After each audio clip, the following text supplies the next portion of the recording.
Okay, welcome to the Die Guy Journey to Akka Bran. This is a one-shot adventure, primarily to test out the system. Dark Eye 5th edition, the only one in English. As such, this tale is heavy on the adventure side and slightly light on the dramatic storytelling side. Please roleplay, of course, but I might just kind of push you forward at a speedy pace because I don't want to split this one-shot into two, really. Also, not an expert in the Dark Eye. So I'm going to try to get everything right and, work off the rules as best of my knowledge.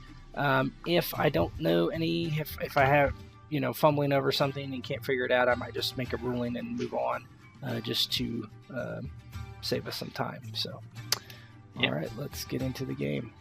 All right, you're currently in Acorn Grove. You can all see this handout, I believe. Yeah. So, led by Uncle Spanky, the dwarves of Green Lake have traveled for 30 leagues toward the Akabran mountains. The siblings Dwurry and Dally follow their uncle on what he calls a quest of utmost significance and importance. Glauber is bound by duty to go where Uncle Spanky's find goes, recording what happens to the tiny object that he has only seen in passing. It looks like a rock to him. Meanwhile, the dwarves sit with their new companion, a Hill Dwarf named Zephyr, who was to serve as their guide to the dwarf city of Akabran in the heart of the mountains. For Zephyr, the coin was good, and in the morn they could make the 2-day hike towards the cavern entrance, or was it 3 days? He had shown him the way. Once, about 20 years ago, he remembered.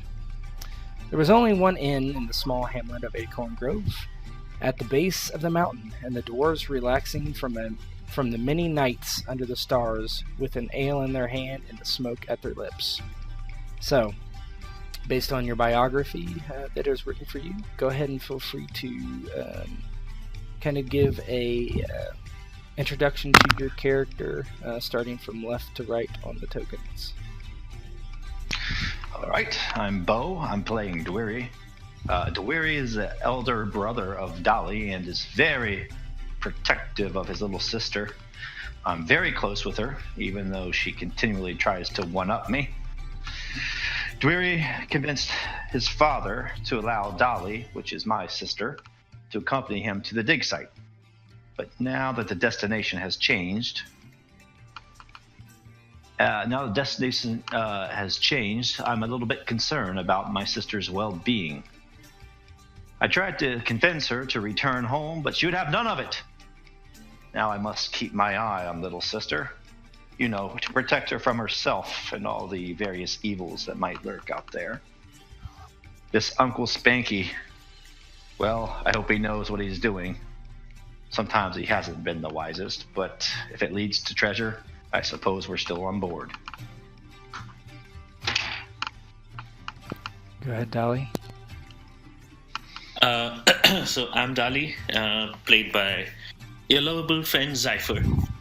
Dali is the younger sister of Dwurry, and as usual, Dwurry has stolen my thunder, giving you the entire story, giving about my background. She is extremely free-spirited and is always competing against Dwurry, who tries to be overprotective about her. She wanted to join this expedition to kind of get away from suitors back home, basically dorks who have never left their town and know nothing about adventure. Hopefully Uncle Spanky's mysterious find has some adventure behind it, and she gets to see some part of the world before she is married off, or if she has any say in it, before she goes on other adventures as well. Okay. Uncle Spanky. Okay, Uncle Spanky. I'm Doc. I'll be playing Uncle Spanky's character. And Uncle Spanky is an odd sort, interested in old books and strange ideas. His family nearly shunned him until he was able to find a secret stash of gemstones close to home. After that, Spanky found his skills in high demand, yes he did, and traveled near and far on various mining operations, helping them also find their stones. But most recently, Spanky has unearthed the find of a lifetime, a dark guy itself. I'm gonna employ these young little whippersnappers here. They're gonna follow me, and we're going to get rich together. Okay, Globber. I'm Darren. I'm playing Globber. Globber, first of all, resents being talked to as a whippersnapper. He is a middle-aged, grumbling foreman at Spanky's dig site, most recent dig site. And he's been a foreman most of his life, so he is used to not taking any guff and giving a backhand to any underling who challenges him or seems to be lazy on the work. He doesn't really know what's going on, except that you found some rock that was unusual and black and didn't look like it was worth much. But he is kind of duty bound to accompany Uncle Spanky. So he has grudgingly agreed to go along on this fool's errand of whatever it is. He would much rather be back home working the mine. Really working the miners. All right, Zephyr. I'm Zephyr, played by Sim181. Playing a Hill Dwarf or a halfling that gonna guide these dwarves to in the mountains to go to the dwarven Holden that I definitely know where it's at. My pa used to take me on walkabouts everywhere and anywhere. 100% of 50%. Yeah, well, 50 and 100, what's the difference? 50. I'm sure he knows where he's going. I'm close. Yeah, so the dwarves offered me some good coin to take them up to these mountains and show them where it was at. All right. So here in Acorn Grove, it's growing late in the night, and you all sit around a round table filled with mostly hill dwarfs that are drinking Lazy.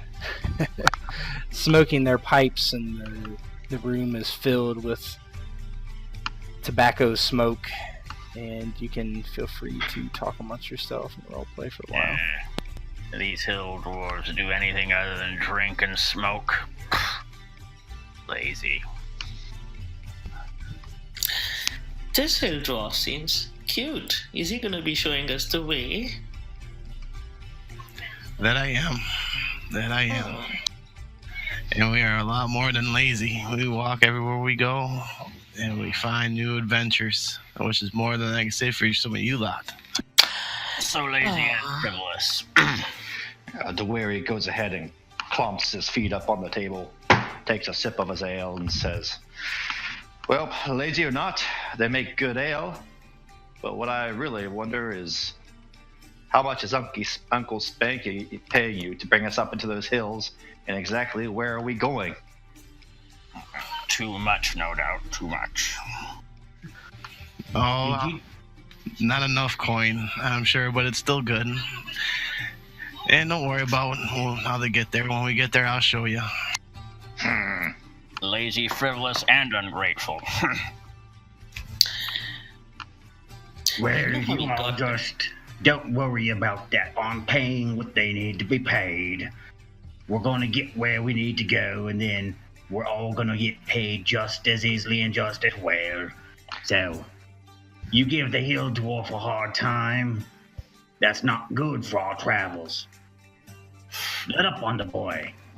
Fine. You let him do as he pleases and see how well that goes. I won't give him a hard time, Uncle Spanky, but I think your brother's going to be giving you a hard time if something happens to his precious little daughter here. Oh, I wouldn't touch his precious little daughter. Aww. You guys. Zephyr seems fine by me.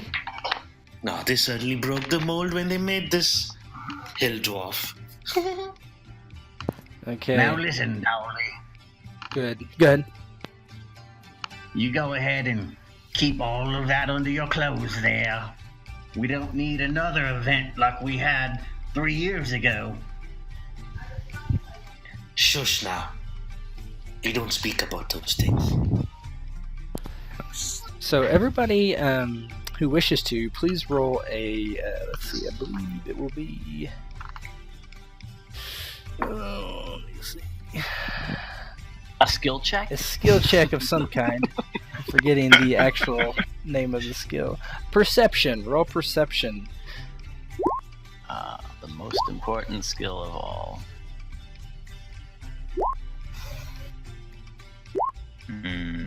All right, so look at your attributes, and we'll just take the best roll. How's that? So, Dolly, what is your let's see. So, look on your character sheet and tell me what's your courage first of all. 13. You're 13. Do you have that's persuasion. Hold on, I'm sorry. I do have perception. You do have perception. Perception is okay. So 3. sanguinity, I believe it is. So what is your Sagacity. sagacity? Is that it? Sagacity, intuition, and intuition. Yeah. So you beat all those, correct? I'm sure with that roll. Yes. Sagacity is 13 as well. Okay. Yep. So Looks like Globber's too busy grumbling to notice. So basically, Dally at least notices a Hill Dwarf nearby, kind of like he's kind of craning his head in a little bit, maybe trying to hear what you're talking about. And so Dali being Dali, she's like, twirling one of her braids, and she's kind of looking at Zephyr, but she's also kind of looking around the room. She always plays the field. She wants to be sure that she gets, the best man in the room always. She notices this little Hill Dwarf, and she kind of turns around and, "May I help you? You seem curious about me."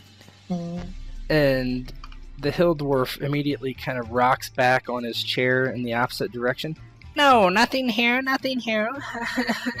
And he kind of like turns and faces his mug and kind of looks away.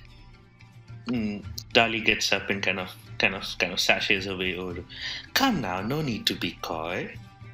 You seem very interested in me." And then she kind of starts like tussling his hair a bit. And he looks extremely nervous and like goes very stiff kind of.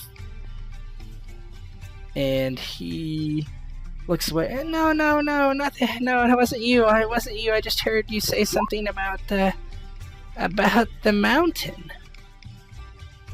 "What about the mountain? I thought you were interested in me." He kind of looks very confused for a moment. "Interested in you? What for?" "I don't know." And she kind of shakes her head and kind of gives her bosoms a little lift. She's like, "I don't know." Dolly, you Yes, calm dearie. yourself now. We don't need another Oak Root event like we did 3 years ago now, do we? I thought we were going to forget about that, Uncle. "Yes. Oh, Uncle, this Hill Dwarf seems so interested in us." It's the only thing I can think of when I see her do that. Calm yourself, Dolly. Interested But, in Uncle, our business. this gentleman here seems very keen on the mountain, and maybe me as well. Why don't you go ahead and roll persuasion? Or actually, even seduction would be okay. Oh my god. Beautiful. So which one did you roll? Seduction. Okay. So what's your seduction skill?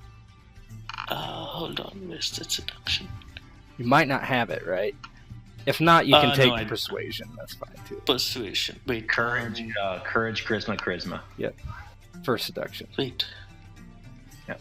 1 minute. I'm just trying to find it in here. It should be under your skills and techniques. Under your bio. Yeah, I'm just trying to find persuasion in there. I don't think I have persuasion either. So when it says +1 or +2, does that mean actually minus? No, to the that's roll, your or- actual your skill level. I just didn't take the pluses out. Okay. So you don't. We would do. We'll just say etiquette. So. 4. 4. Okay, so 4. etiquette is based on.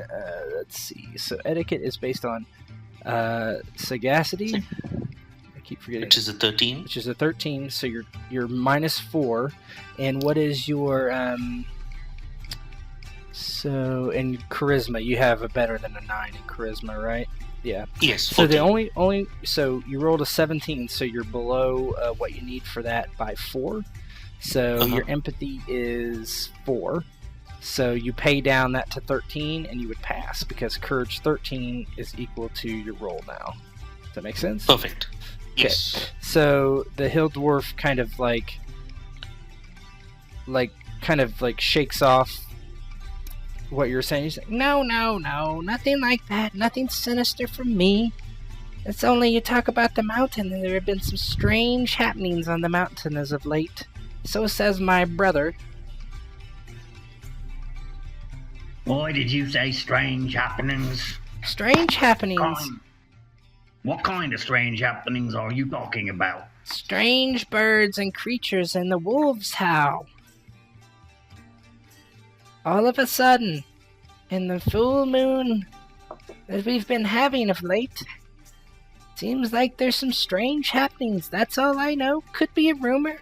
Rumors here in Acorn Grove, you know. A full moon? A howling wolf? That's what you call strange happenings? In these parts, sir, yes. Dwery. Go back to your drink, whippersnapper. The only strange happening I see here is this dwarf behind us. Strange. The mountains are safe. Fear not. And the halfling seems happy to not be talking to you anymore. Dahlia's scared him quite a bit with her flirtatious attitude. We'll get nothing from these half-folk. Dali just gives a and then she kind of goes back and sits next to Dwari and Uncle Spanky. Strange happenings, I can't believe that's what he calls strange happenings. Howling wolf. Bah! Ridiculous. I'll add that to my list. Lazy, frivolous, ungrateful, and ridiculous. The only thing I know that's strange is he didn't take a shine on me.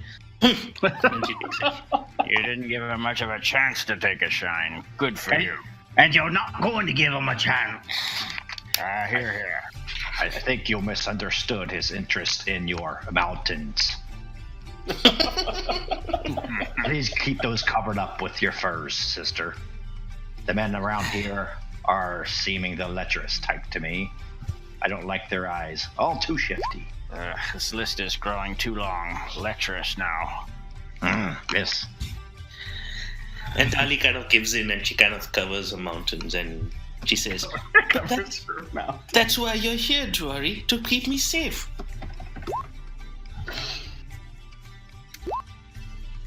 Well, I just know we don't need another one of those Oak Root events like we had 3 years ago. Sounds like one heck of a story. Maybe you should share. Oh, that's a story for another day, whippersnapper. That's a story for no day. Uncle Spanky, you keep bringing that up. Let it drop. There's not enough smoke and drink in this tavern to lay out that story. Now leave it be. Aye. Let sleeping dogs lie. Then again, that goat had it coming to her.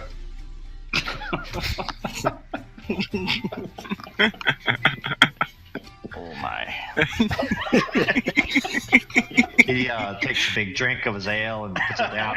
Globber very Closes up, studiously takes a drink and doesn't appear to have heard that comment. Goat, you say? So what time do we set out in the morning, Zephyr? Oh, I think early. We want to get there. We want to get what you want to get to and not worry about these howling wolves. They seem to be such a threat. Scaredy wolves.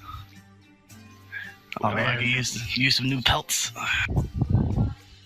We'll follow your lead, young man.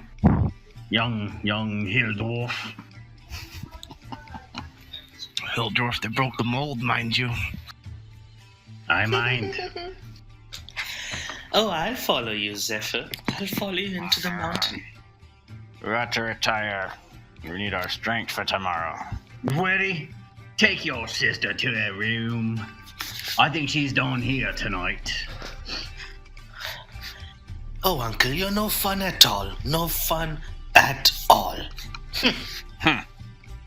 There was a day when I was heaps of fun. And he takes a long drink of his ale, looking down into it.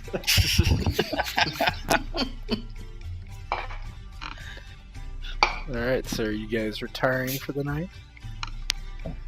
Yeah, sure. Sounds like a plan. Okay. So, As Globber walks out, he's just gonna kind of momentarily pause at that other table, and without a word, just kind of glare at that halfling. yeah, he's basically and then- staring down. And then walk on. Yeah, he's averting his gaze as best he possibly can from all of you. And under your breath as you walk That's by. That's his foreman stare that he has practiced for many years. Uncle Spanky kind of tiredly pushes himself up out of the chair using his quarterstaff almost like a cane. And he goes to walk towards his room and walks by that Hill Dwarf. Looks at him sideways and just, howling wolves, eh? And shakes his head. He doesn't respond. He just keeps his head kind of down and looking away. He will never lean forward in his chair again. A bunch of assholes. All right, so the night passes uneventfully. You wake up to the cock crowing in the distance, and yeah, so you gather outside this tavern. And is there anything you would like to do before you proceed? Globber can't help but check everyone's gear, even if it's just with his eyes, but he's kind of got to make sure everything's neat and in order, or it's gonna drive him crazy. When Dali kind of sees Globber checking out her equipment with his eye, she kind of winks back at him. There's a little red in his cheeks, and he just kind of grumbles into his beard a little bit and looks away. Uncle Spanky just kind of shuffles forward, finishing what piece of toast or bread that he was eating prior to setting off, crumbs in his beard, and he kind of puts one finger on one side of one nostril and blows out the other nostril, and just kind of creates a little globber that just spats onto the ground. Like, oh, all right, I'm ready. Let's be off now. All right, I guess we Only should. room for one Globber in this party. Zephyr's gonna light his pipe. Like, well, you Jors follow me, and we'll get there soon. Where he kind of hefts his pack up onto his shoulders and takes out his walking staff and starts to follow the party. And as he does so, he almost steps in the Globber, then kind of reflexively pulls back his boot, looks at it, and just shakes his head. Dali has a pack on her back, and she has a walking stick out, and she shuffles along behind them. Globber has a massive massive for him, two-handed warhammer over his. He just kind of carries over his shoulder, and he's wearing chainmail. Chink, chink, chink. So he kind of, he's a little tankish. So Zephyr leads you outside of the town, and you start this steady climb up the mountain.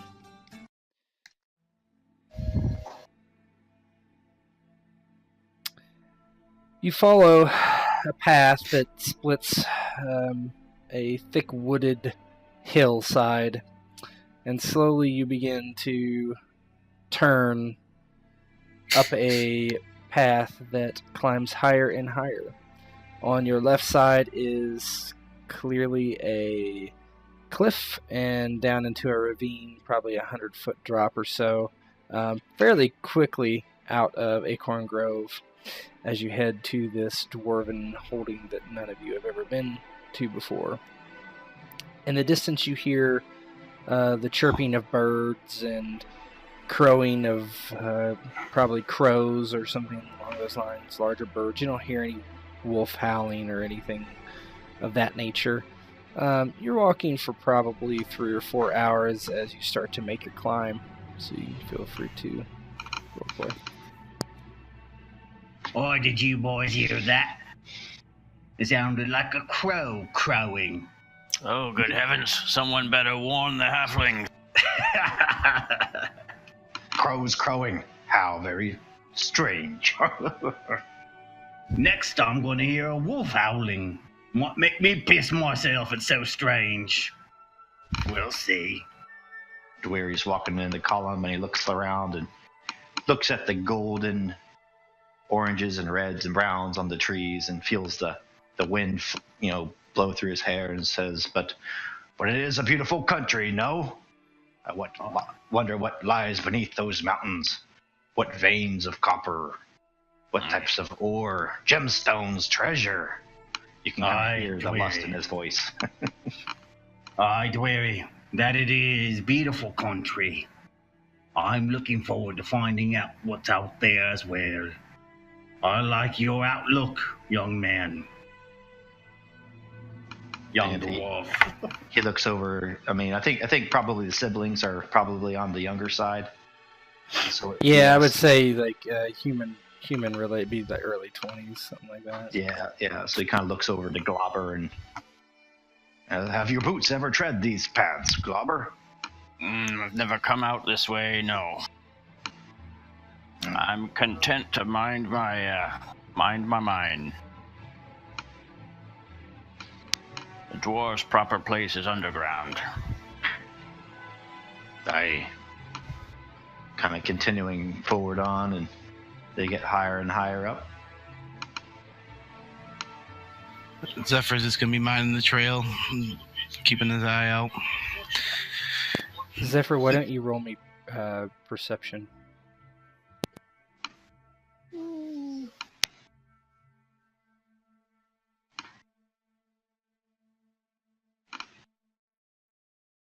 You have perception 6. There we go. Nah, I just had an issue with rolling here. That's all good. So perception. Perception is Sagacity, intuition. Okay.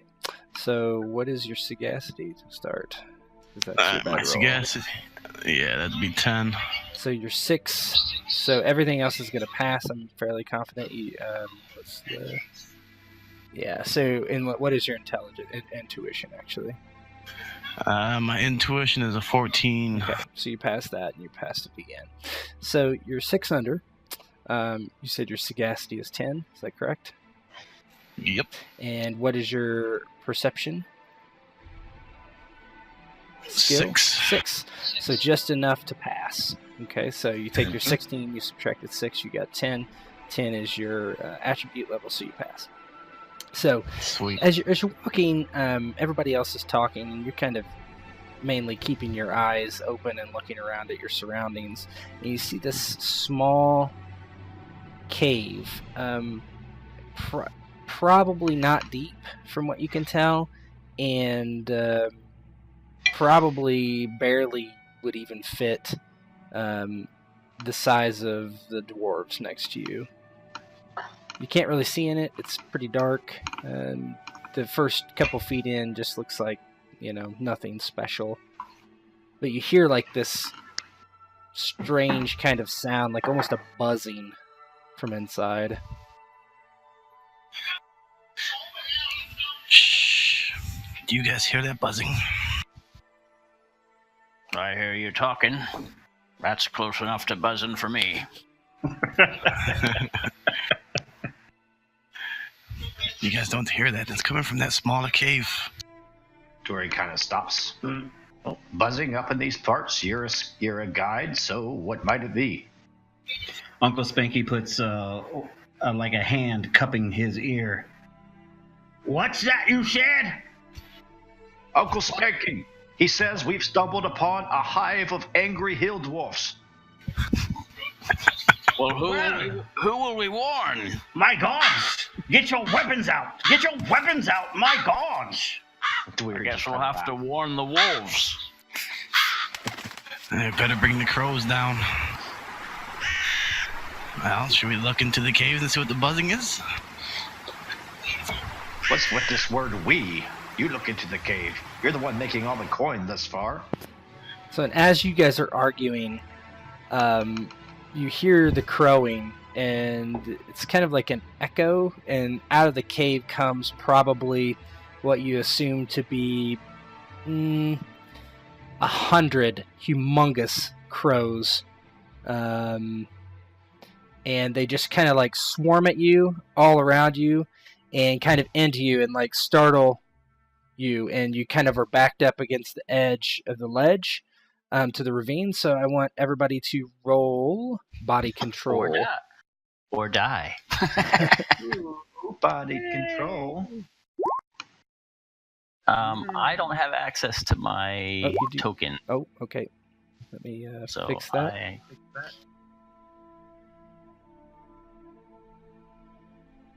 Well, I hope someone grabs me by my beard. Ooh dear. That should be fixed. Okay, thank you. So body control is probably under That doesn't physical, look good. agility, con. Yep. So everyone figure out how many of your rolls passed or failed, and then I'll go just straight down the list from the top. So Zephyr rolled first. Wow, she made it. So agility con. Mm-hmm. So What they said? my agility is 13. So I'd fail one, make one, and then Constitution would be 13. So I didn't make that one. You rolled a 3, right? I rolled a 15, 6, and 14. Oh, I'm looking at the wrong. Okay, we can do you first. That's okay, fine. So 15. How bad did you fail body control? Let's see. My target is. Or you guys can all figure it out. If did anybody fail, even when you use your skill points? I think we've went over it. Dali failed for sure. Okay. Yeah, my body control is 12. So. Oh, so you're gonna probably make it. About Uncle Spanky, that 18 looks problematic. My agility is 14, so I'm 4. Do you have any body control? Skill? And that's going to be under skills. Mm-hmm. Let me look here. Actually, I have 5 left. Yeah, that's good. And Yeah, no body control. I have no body control. Okay, so essentially, I pissed myself. Yeah, exactly. You need that. I brought your depends, Uncle Spanky. I've got no body control. So as these massive crows are kind of like fly into you suddenly from this cave, Startle us. Yeah, startled. Uncle Spanky and Dolly kind of fall backwards off the ravine into this, like, they kind of clamber backwards, but as they're falling are able to grab onto these brushes and thickets and that kind of thing, and they're kind of just hanging there. And then this is not an immediate like drop off like 90 degrees. It's more of a, a steep incline, yes. Where if they would fall, they would definitely roll down and probably break every bone in their body, but they're not just going to plummet to their death. So what do you guys do? And you two, Dally and Uncle Spanky, you will take some damage, but I'll let you know when the scene changes what that is. Well, Globber is probably used to mine disasters with people suddenly. I think he'd react pretty quickly. Whoever is closest by that fell, he's gonna try to reach out and grab them to help pull them back up. Aye, Glover, I think I'm closest by. Why don't you Bloody reach out hell! and grab The heavy one, of course. I got some rope tied around me. We could use that. Climb down and wrap them up in some rope. How and fold 'em far up. down do they go? Are they within reach? They're just barely within arm's length. So this is like a more of a reflex reaching grab, Yep. right? Yeah. At this point they are. Gotcha. So let's do for Globber to reach out and grab them. Let's do Whatever I'm best at. Yeah, whatever you're best at. Being a grumpy dwarf. Well, yeah, that would be good. Yeah. Body control again. Yeah, Keep I'd say body control again. All right. Oh, that's looking good.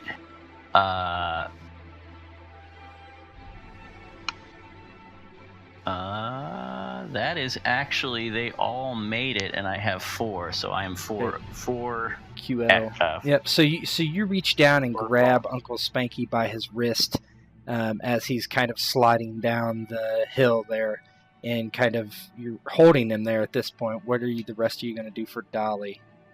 And I'll say, I'll not be the oldest left.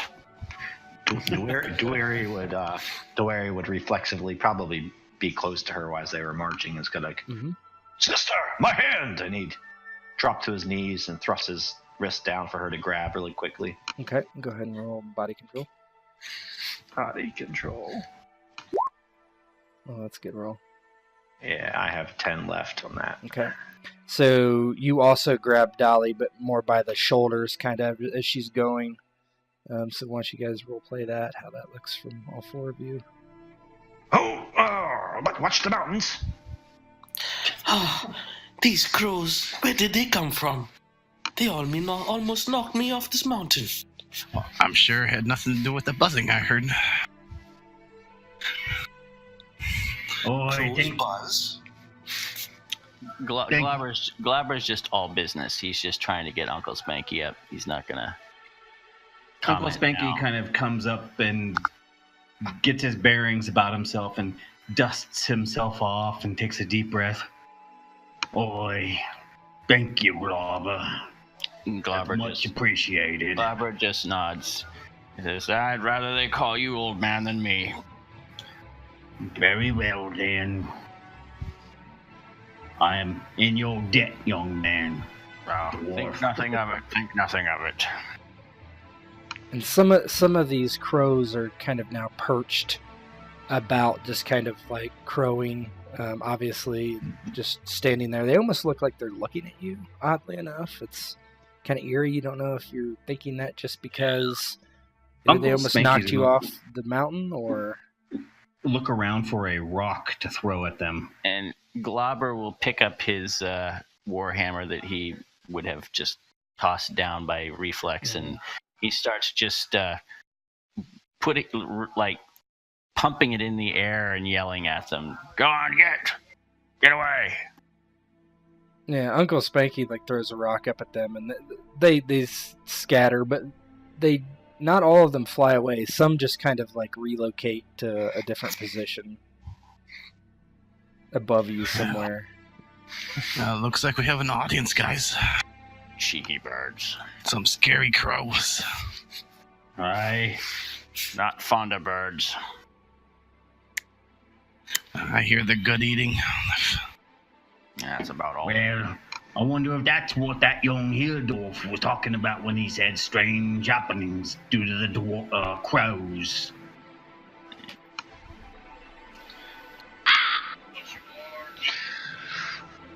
Dwari says, nothing too strange about the crows. I just wonder why they're not so easily scared.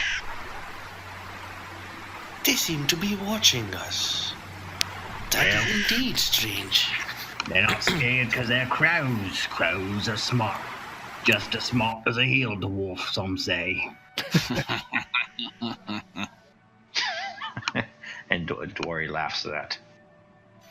Well, they can watch us all day. How about they watch our ass as we disappear up this path? Aye. Well, from now on, maybe we should be mindful of the crows. But what about that cave?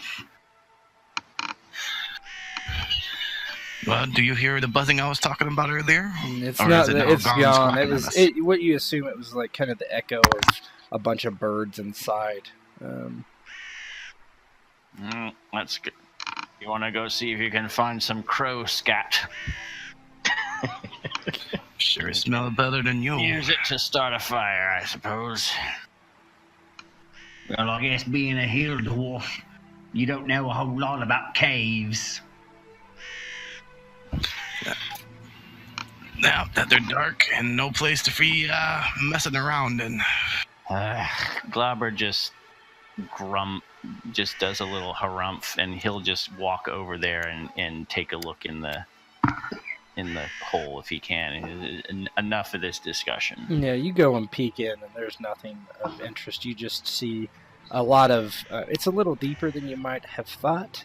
Kind of expands as you go in, but really, there's just, like you say, a bunch of crow scat everywhere, and it stinks very, very badly. And there's all kinds of places where crows could have perched, but there's nothing in there currently.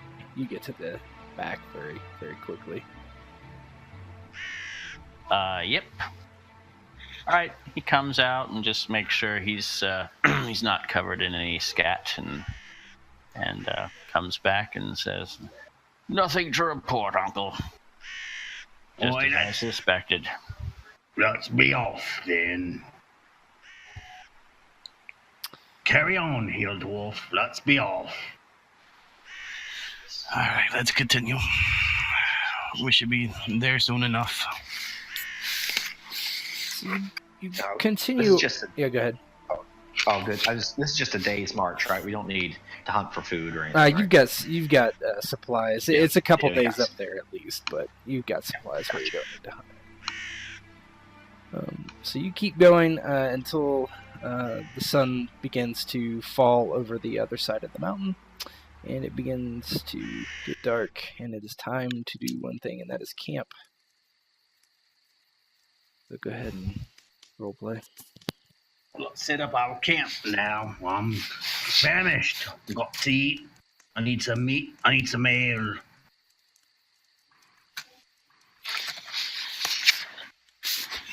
Can one of you help me start this fire while I get the meat cooking?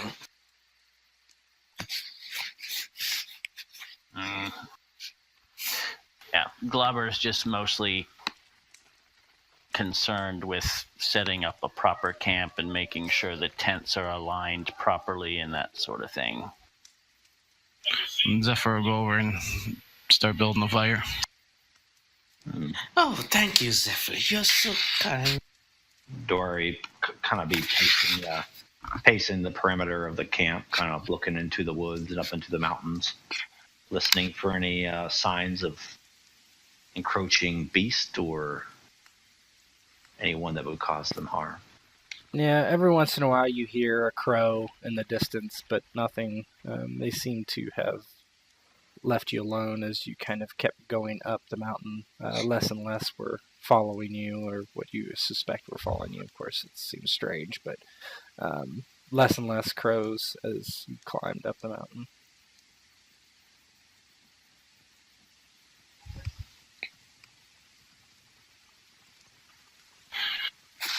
All right, dinner's ready. Come now. We've had a long day's march. Uncle Spanky walks over and sits down next to the fire, his hands out in front of the fire getting warm. Occasionally kind of brings his hand over and kind of just strokes his beard slightly and looks around, looks up at the stars, contemplating what they're doing out here.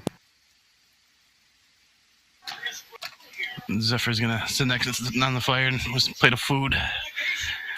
And you see, he's gonna eat it like a best thing you've had. Glauber will eat it. He's used to eating whatever is put in front of him.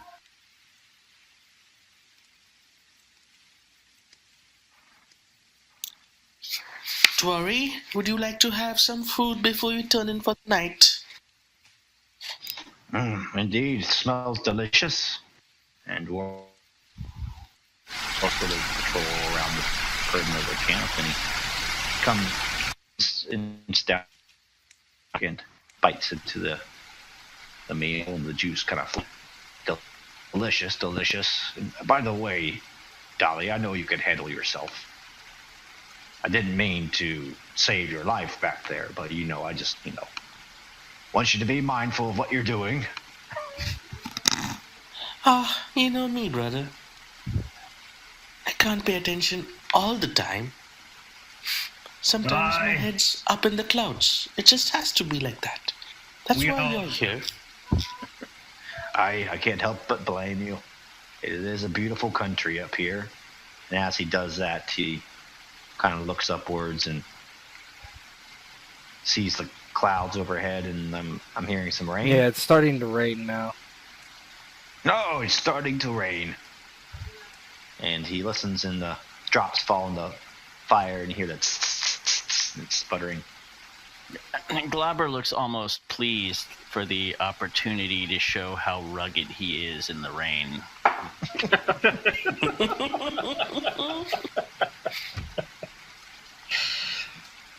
He makes a big show of not noticing that he's getting wet while he... And then Dali's attention now turns to Glauber, and she's all like wide-eyed and looking. Oh my. That is one rugged dwarf. I direct your eyes to the fire, Dolly. Direct your eyes to the fire. Glauber kind of blushes a little, and he kind of makes this, no, it's nothing kind of look. And, Oh, I am looking at the fire, Uncle Spanky, I am. There is a fire within that dwarf, and it rages. God. So, this is not what Ted envisioned. with the reflection of the fire in Uncle Spanky's eyes and the kind of the glow of warmth on his face, rain coming down, Dolly, don't make me remind you of the old Oak Root event that happened 3 years ago. 3 years ago, almost to today. Uncle, you got to stop with that. And though the goat deserved it, the pig most certainly didn't.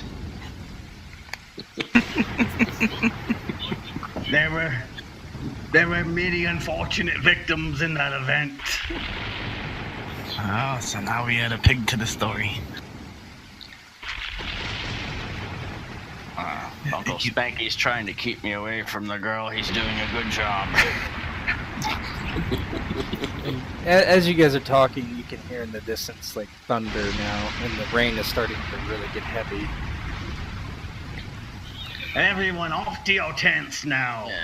Glauber will take a check around to see if there's anything that should be taken in a tent or shouldn't be left out in the rain, kind of thing, and sort of tidy up before going in. Yeah, Dali's gonna rush to a tent before she gets completely soaked. It's quite soft.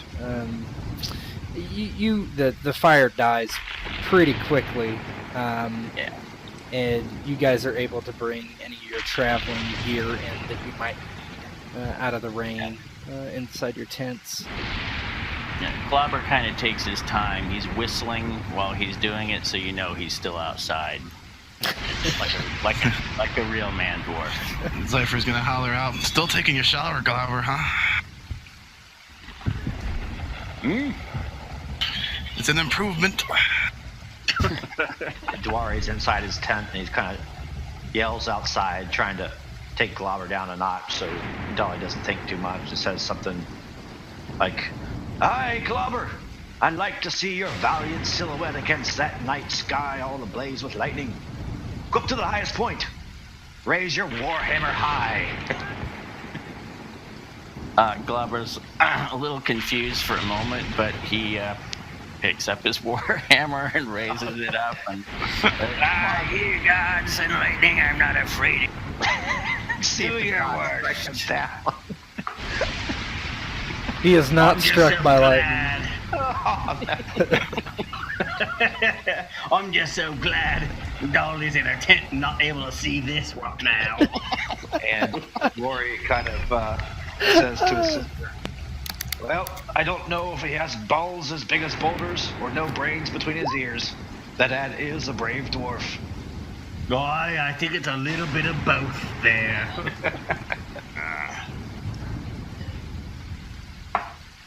Balls enough for both of us, lad. And Globber finally comes into the tent. Alright, so you guys just go into bed, wake up the next day and continue? Yes. Anything else you want to do? Should we post a watch, Uncle? Aye, the Hill Dwarf. That's what we're paying him for. You're paying me to lead you. If you want, I'll go stand out there and fight the big beast that come. See how fast you guys last in your sleep. It'll be no good, Uncle. I'll do it if it must be done. Aye. Size I'll sugar take melts. watch with Globber. Don't worry. Aye, the two of you post a watch then. Good dwarves, good dwarves. He just kind of glances at the Hill Dwarf and rolls his eyes. So are you guys taking the watch together up all night? How are you splitting this up? What do you say, Foreman? What's your preference, first or second watch? Well, even I can't walk all day on no sleep, so I think I'll take the first watch and then I'll wake up the lad. And so I'll turn in. I'll see you in a few hours.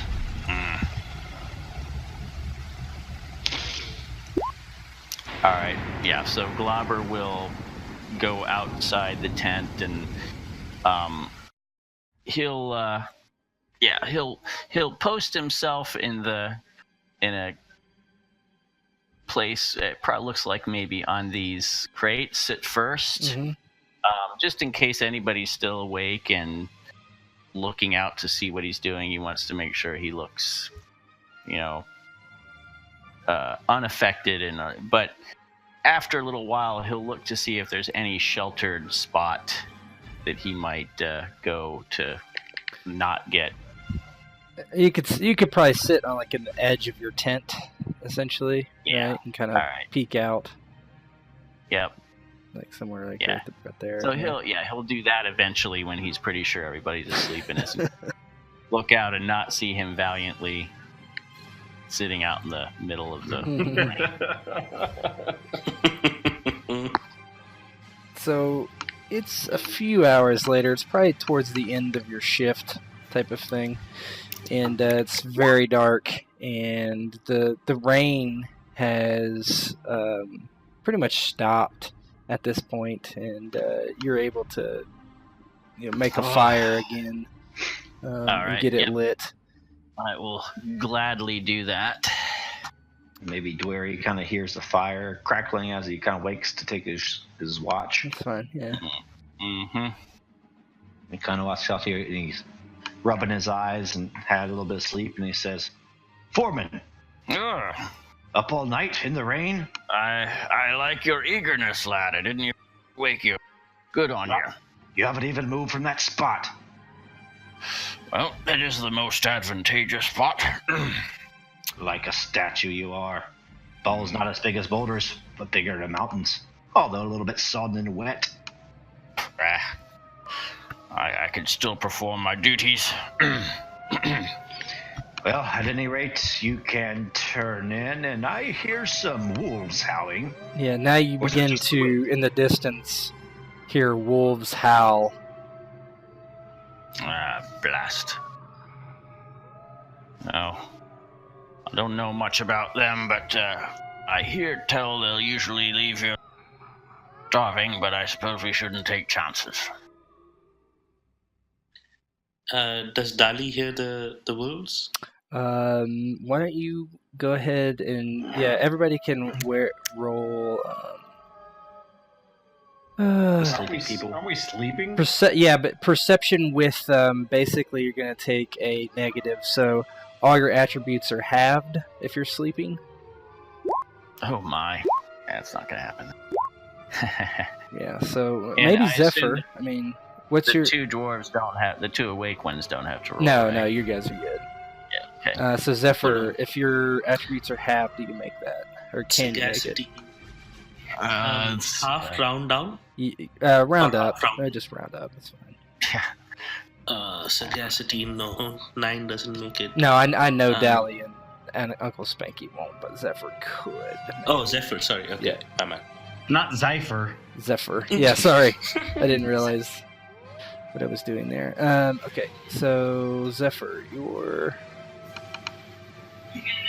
I think I could once the buy down happens. Okay, so... Saga... Are they getting closer? I'd be 5, That's 14, 5, 7, and 6.5. Yeah, 7, so... So yeah, you could. So Zephyr actually wakes up as well. And the howling is getting closer. Alright. I guess I'll go wake up Uncle Spanky. Alright, you go for the bearded one. I'll go for my sister. I suppose we won't sleep through the night. Maybe we can frighten them off. They don't like fire, at least. Keep that fire going. To where we go, wake up. Zephyr go over, start building up the fire. I'll kind of gently shake Uncle Spanky and say, "Sorry, Uncle. Whoa. It's all right. Maybe nothing, but we hear wolves be getting closer."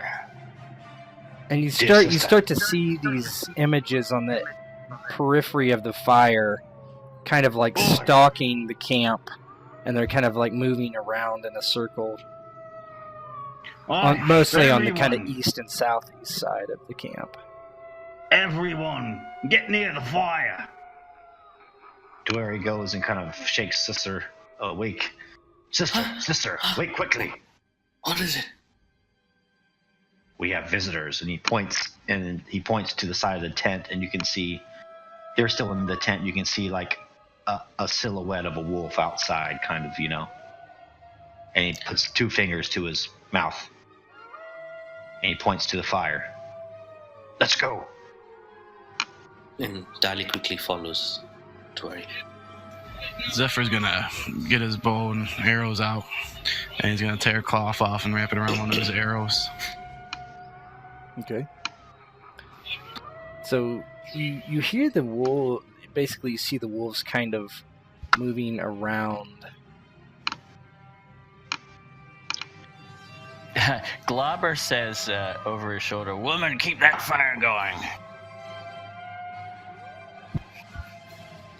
And she kind of takes her sword and kind of spanks him on his ass.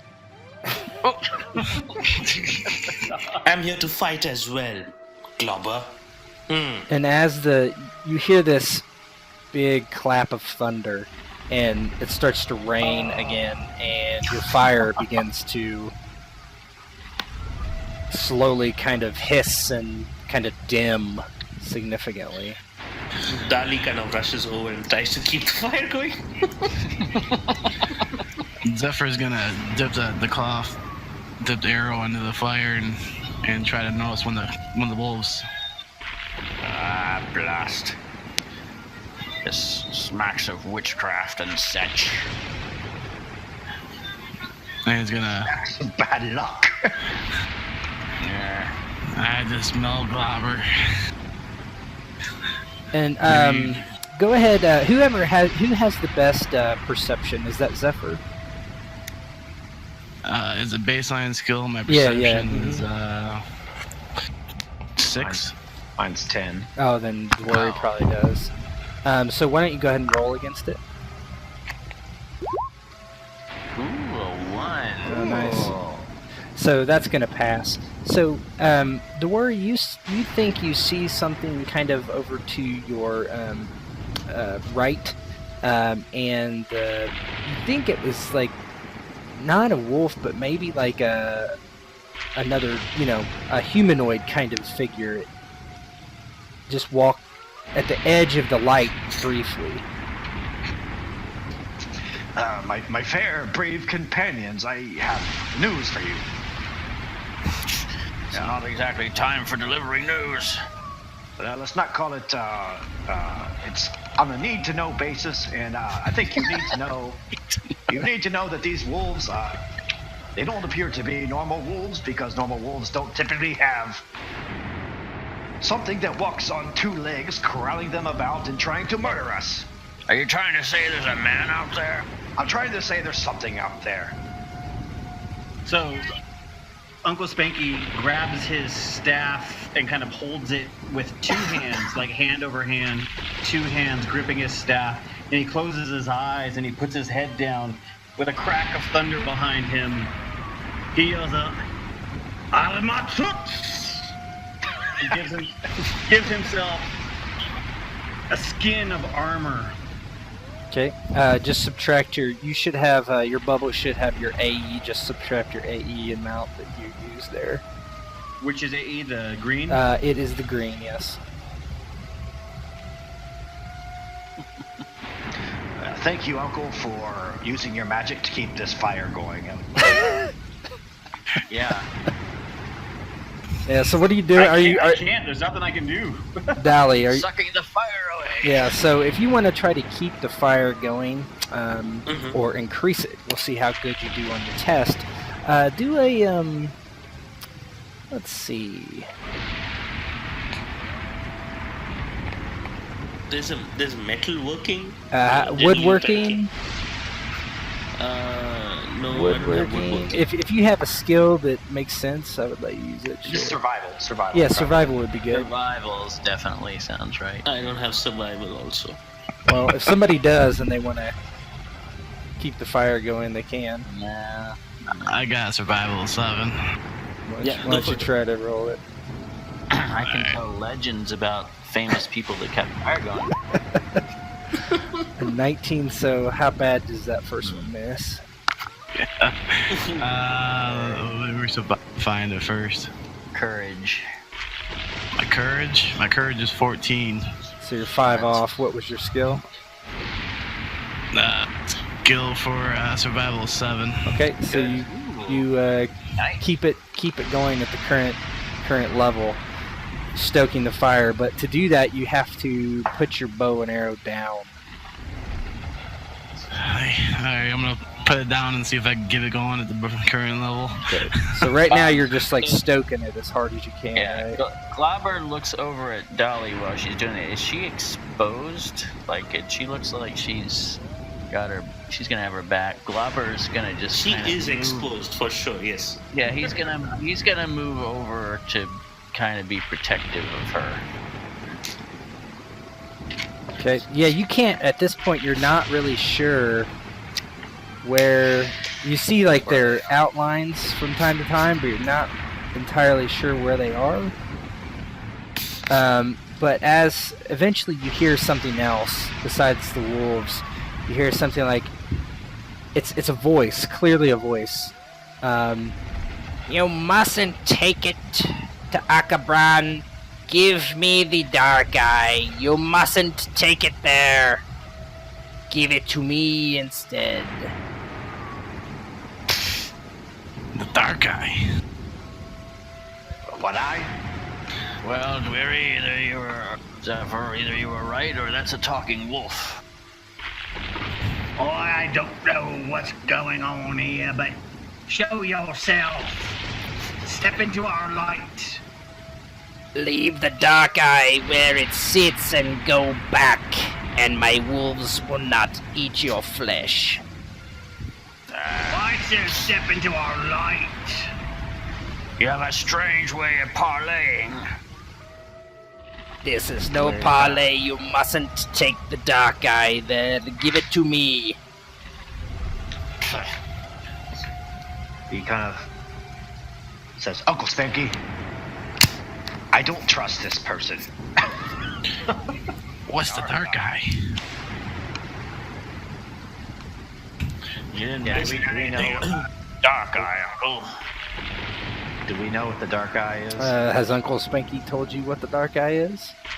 I don't know. I don't know. That's why I'm asking Uncle Spanky. No, he has not. Does the person talking to us does it sound female or male? It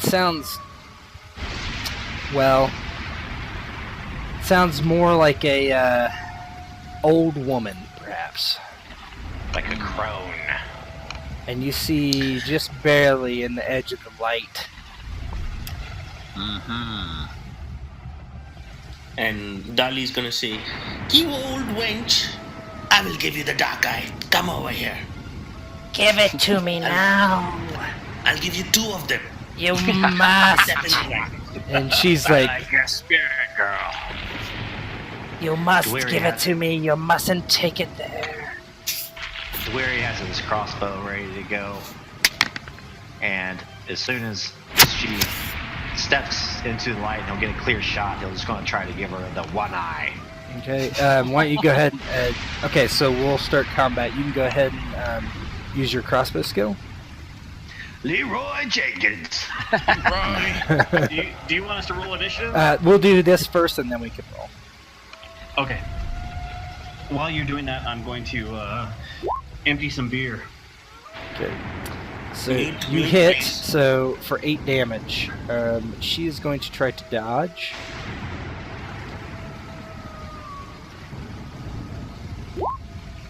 Ooh, And my. so you shoot this crossbow pretty much point blank, and somehow this old lady moves much faster than you could ever imagine, and the bolt flies over her shoulder into the bushes beyond, and then she steps back out of the light, and There we go. the wolves begin to come forward. Alright, so Okay, we're going to I didn't roll scare her initiative. away. I'll pop out the initiative tracker here. Uncle Spanky rolled earlier, so delete that. Go ahead and use your initiative macros. That should add it to the tracker automatically. And no modifiers, I assume, right? No modifiers.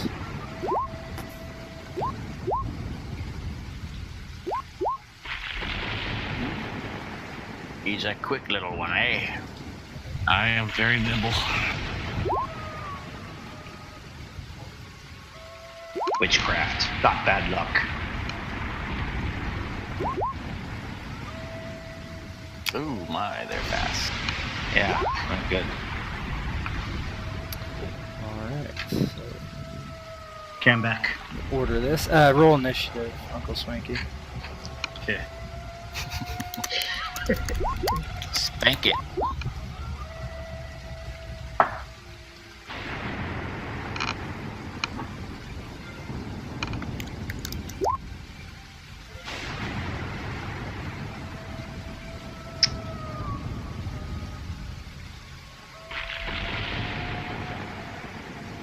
Oh, man. I'll die. Okay, so the first wolf moves, and bear with me 1 second. You mean wolf with me? What's that? Don't you mean wolf with me for a second?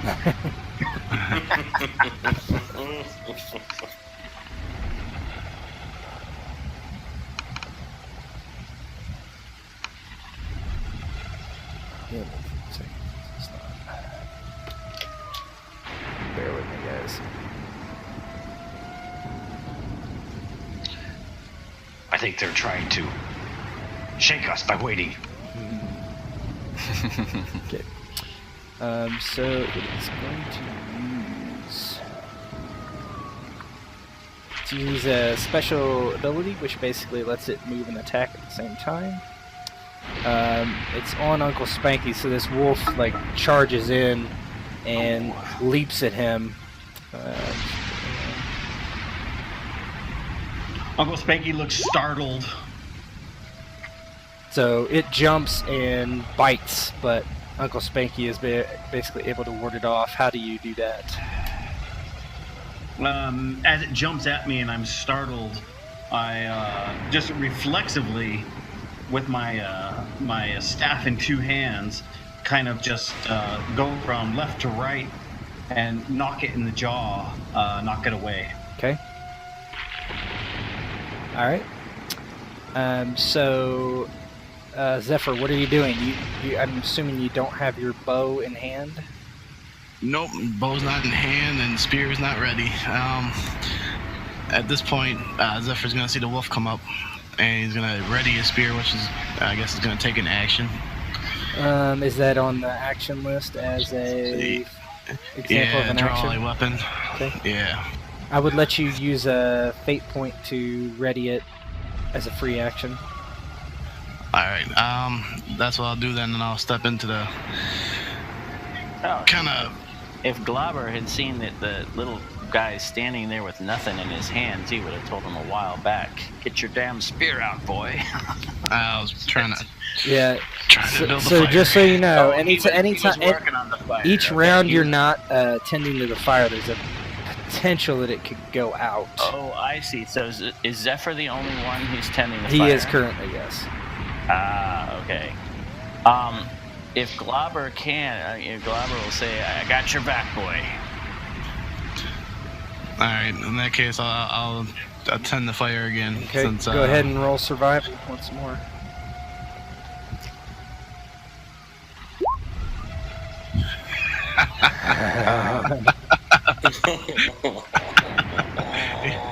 It was my Your skill's like 6, isn't it? So 7, I think. That's agility, the middle one. Yeah, that one should be good.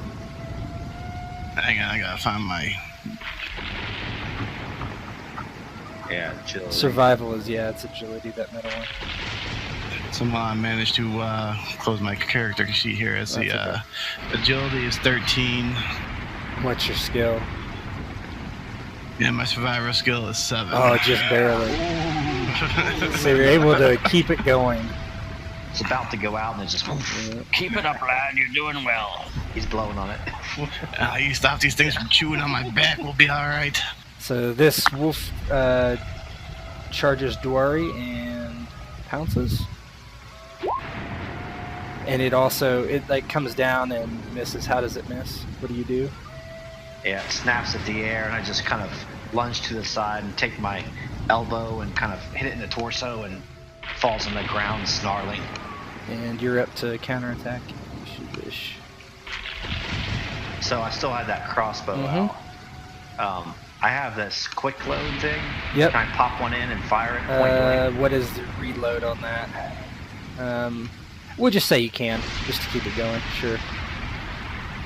It says 2, but then it says quick load. Yeah, I think I've reduced it by quick load. I'm not sure, but you can go ahead and do it. Yep, you can reload it this round. So it falls to the ground just within the light. I take 2 steps back, and my hands are shaking a little bit. I take another bolt, pop it in there, and then just stretch it manually. Just load the crossbow and aim it right at the wolf's head and pull the trigger. Okay.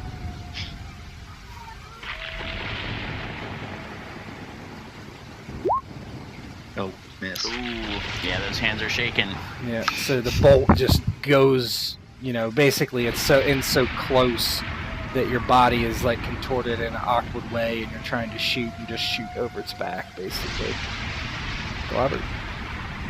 All right.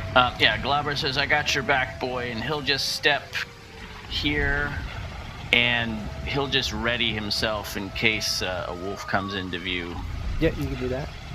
He's being protective of the halfling. Okay. Uncle Spanky. Why him not getting bitten was more of a luck than anything else. When he got startled, he just kind of shaked and hit that wolf, and then he just looks at it with hands shaking. He's like, "Oh no!" He's gonna go ahead and try and hit that wolf. So you swing, and the wolf kind of darts to the side, and your staff just hits the ground. As you do that, another wolf leaps out of the darkness at Glauber. Alright, he misses. How does that look? Am I going to be able to attack him? Yes, you would be able to attack him. All Alright, with your so grenade. what happens is as the wolf comes into view, as he's pouncing, Globber takes a swing with his warhammer, which would intercept him before he gets close enough. So let's see. Oh yeah. Yes. Oh, that's my. why that's why he missed. Yes. So basically, you come around and just smash it, and it like you could see like as your warhammer hits it in the bottom jaw, that the bottom part of its jaw becomes dislocated and like snaps and broken in many different places, and it whimpers, and it's still like up on its feet, but it's not in good shape whatsoever. Alright. Globber yells out, a little less howling for you. Definitely. And this one comes over and pounces at Uncle Spanky. Oh. Loy! Yeah. Help me! How does that look? These stormtroopers, I mean wolves.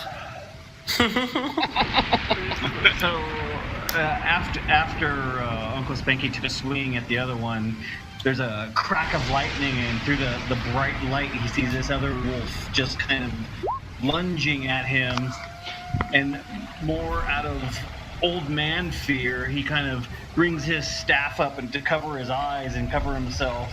And as he does so, he steps to the side just a little bit as the wolf snaps in the air and misses him. Okay. Dolly. Dali, seeing that her uncle is kind of flanked by two wolves and Dwari's back is kind of wide open, she kind of goes back to back with him and swings at the wolf in front of her with a sword. Okay. Got it. Yeah. So basically, you slice it across the flank, and it kind of like whimpers and kind of steps to the side a little bit, and growls. As like you can see, its like ribs exposed on one side. Go call that old witch. She wants a dark eye. I'll give her 2 of them.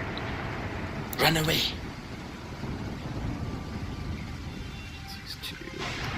All right. Back to the top. The wolf at Uncle Spanky. Now just does a normal attack, trying to bite Uncle Spanky in the leg. He gets him. So how much does your... so first you can try to parry or dodge. That's the first thing. Now, know that when you do this, any consecutive parry or dodges makes it harder to do. But this first one you can do without a penalty, right? Yeah. So you missed the parry. So what is your... first thing first, what is your armor protection? What did that give you as far as soak? Heavy clothes, so 1. At 1, and then but you cast a spell on yourself with armor, right? Oh, that's right. I did cast a spell on myself. Before this started, I casted Amatruts! Yeah. How much does that give you? Yeah. Your skin hardens, let's see. Let's see, I can look to you. 2. 2.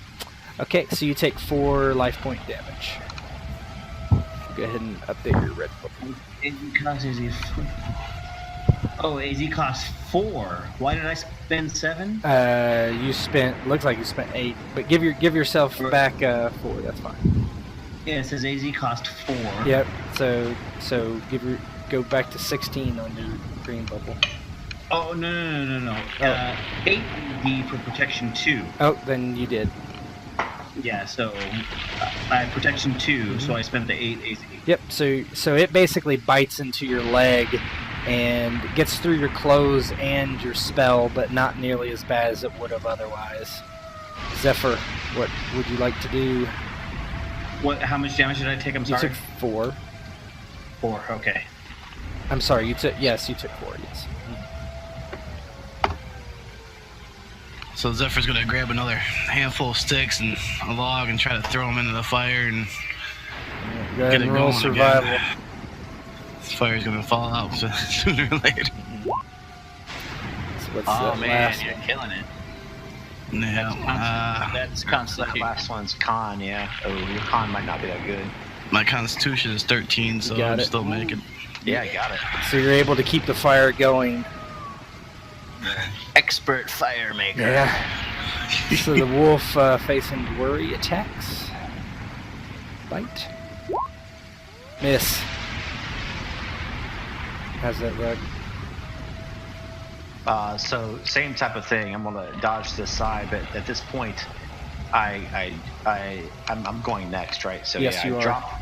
I kind of drop my crossbow to the side, and this is as I'm pulling my mace. I kind of take the handle of it and just push him away a pace distance and get ready to attack. But I don't know if I can do all that in one round. Do you have I anything draw? like a quick draw or anything like that? I do a quick load. Inured encumbrance. You can, yeah, that just is negating your encumbrance penalty. If you want to spend a fate point, you can draw your mace right now, and then you could attack with it. Let's do it. Okay. So I'm just gonna mark fate point. Yeah, I'll do it. You go ahead and just roll. Oh, okay. I'll take care of that for you. Blast it! Yes. So as he does that, he just overswings and oversteps, exposing his flank, and says, "Dolly!" And doesn't hear anything, and so he's Yes, brother. fear. He says, "I'm trusting you. You have my back. I'm having a hard time of this." Don't you worry. I have your back always. Alright, Glauber. This thing is All like ricketing in front of you, swaying kind Okay. of. Yeah, I'm gonna do an onslaught attack, Okay. which adds 2 to my attack roll, but then I do not get to parry if I get attacked. Okay. Alright, so I'm going to do that with a 2. Hit Yep. easy. Oh yeah. So you destroy this thing. How does that happen? Yeah, its jaw was knocked out before, and it's just kind of limp and whimpering, and I just bring the hammer down on its head and finish it. Yeah, you just One last crush it. howler. And as he does that, he's gonna say to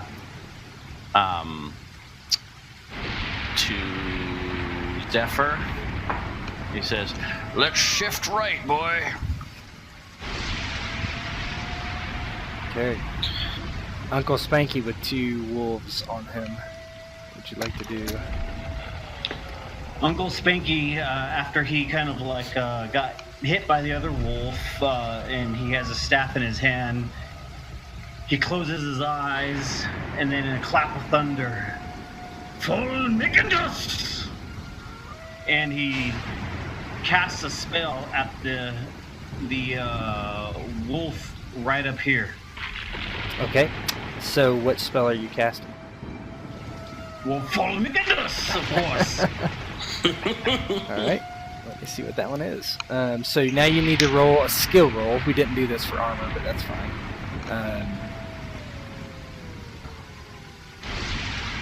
So Full Nickendus is 5. Okay, so you spend that. Now you need to roll your skill roll. Ooh. What's your Fulmicadus skill points? What do you mean skill points? So What if you does look that at your character sheet, Uncle Spanky's character sheet. mean? Oh, okay, yeah. So it should And be under the AZ cost, or No, so Flamicadus is 5, so that's your skill in Flamicadus. Oh, yeah. It's just like a skill. So you have 5, and then we look at your so it's sagacity, intuition, and con. So versus so sagacity, what is that? my sagacity is, where did it go? It's at the top. 14. So that's -2, so you got 3 left. What's your intuition? 14. You got that. What's your con? 14. So your spell fails. Do you understand how that happened? You didn't have enough skill points to buy it down. Yeah. Where do you see that it's sagacity? So intuition, it's and on your skill. So on your on your sheet, your ability sheet, it says check sagacity, intuition, con. I see it now. Okay. Modified by toughness, though. What? So their toughness is. That's gonna make it even worse, actually. Yeah. That's gonna make it harder. Yeah. So you miss. Yeah, you could roll. You could use a fate point to re-roll. Because otherwise, you're gonna lose that AE regardless. Oof. Yeah. Then I'm gonna definitely use the fate point to re-roll. Okay. That's not gonna get her down, I don't think. Ouch. Yeah. What is your intuition's 14? You said.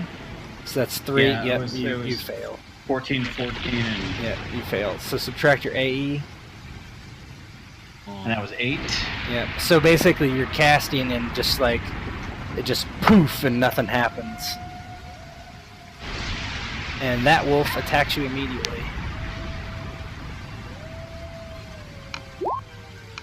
And hits you for 8 damage, -3, so you take 5 damage. So the wolf, like Can you. you parry or anything? Oh yes, you can't parry. You'll be at a negative though, so your TN will be 1 greater than normal. Well, then how about dodge? Same. It's any defense. Okay. Well, parry didn't work last time, so I'll try. Well, dodge your this parry's time. much better than your dodge. I can tell you then for I'll a fact. parry. Yeah. Yeah, it doesn't matter. He still bites you for 5. Wow. Basically, That's a decent parry too. yeah, he gets on your like hamstring and takes a big hunk out of it. Dally. Ah, blast it. And she kind of swings her sword with like too much force and kind of screams, "Leave my uncle alone, you wicked thing!" Yeah, you guys are doing awful. Okay. Yeah, this is horrible. So back to the top. This wolf attacks Uncle Spanky. Ugh. Hits you for 1 damage. You can parry if you'd like. Of course he does. And you miss, so he hits you for 1 damage after all the... So he just barely nips at your leg, but you are bleeding. Your legs are bleeding badly. Zephyr. For some reason, my bubbles. There we go. I got him. Never mind. Yeah, just hit enter after you change it. Zephyr, you gonna continue messing with the fire, or are you gonna help? Oh, goodness golly. Does that fire seem to be doing anything for us?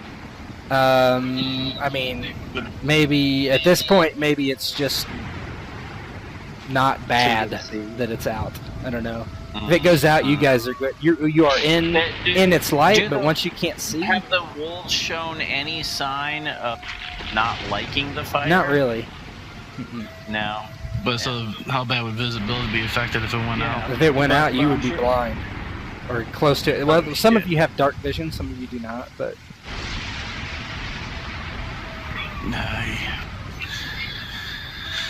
Alright. it might not go completely out if you give it a round, though. Alright, well, if that's the case, what I'll do is, because I know Robert mentioned shift right, but I'm going to shift to my left and give Uncle Spanky a hand. Okay, are you going to spend a fate point to draw your weapon? Yes, I'll spend this fate point to draw my Okay. spear. Alright, so you can attack Wolf 1 then if you'd like.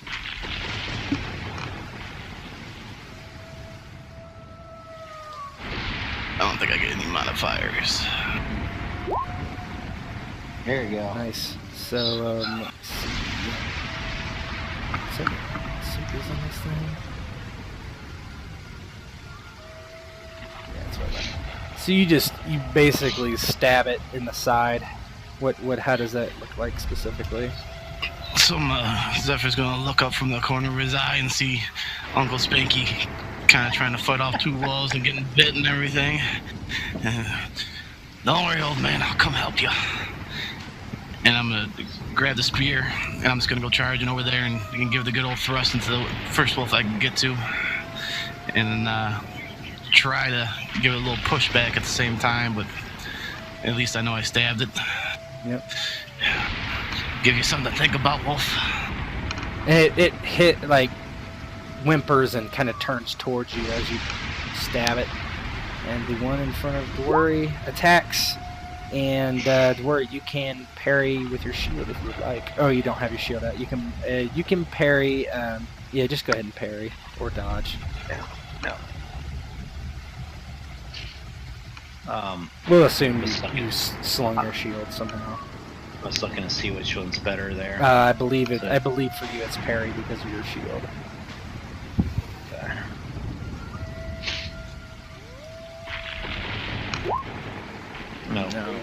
No. What's your protection? It should be at the bottom of equipment. Like total? Yes. So PA 7. That just says shield. No, that's your parry. What is your protection? PRO at the very bottom. It should be right next to your armor. Chainmail. Yeah, 4. And he hits you for 7, so you take 3 damage. Okay. And just bites you in the leg, and you are up. What does forceful blow do? It should say in your You take a abilities. penalty of 2 for your attack, but you'll do 2 extra damage if you hit. Yeah, it doesn't say. I'll just hit regular since I haven't been able to hit anything. So. You hit it there, so you hit it for 7. It's going to try to dodge. Nope. So you smack it. How does that look? Across the head. It's not dead, but injured. He's like, you've escaped me for too long, you dog. And he grabs it by the scruff of the neck and just takes its mace and slams it into the wolf's flank, and it. Globber? Globber just says, "Good call, boy," and rushes over next to Dwurry, and he will do an onslaught again. Just kind of a yell and smack at the wolf. Okay. So that'll be +2, but I will not get to defend if I get attacked. Oh man, God.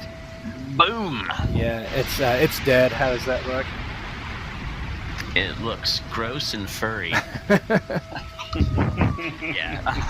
So, He was running over, and again, just with the warhammer two-handed over his head, and he just kind of brings it right down on top again. Yeah, it just smashes its head against the ground, right, and splat. Brain comes out its ears and eyes and mouth.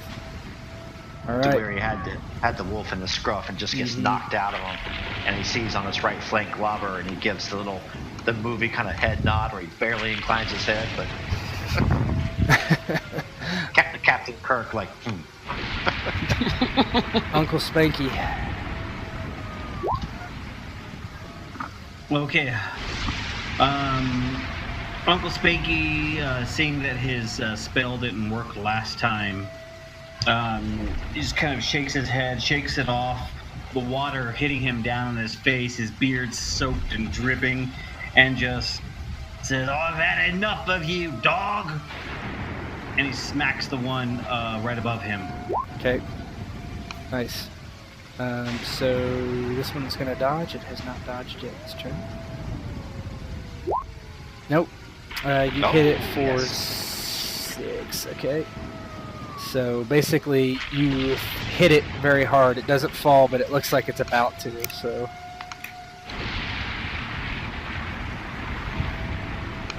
It kind of wobbles under the. Alright, and it attacks you back. It's got a 3 penalty now for pain. but it does attack you back. And that is a hit still. Jesus. Oof. And so that's another 4 damage. Oh, you parried. You did. Did you have you parried already? You have. So, but it still hits. It's at a penalty, but you still hit. So you do parry it. Yeah. So as he kind of tries to lunge back at me, I smack him in the jaw, knock him away. Yeah, it kind of staggers back.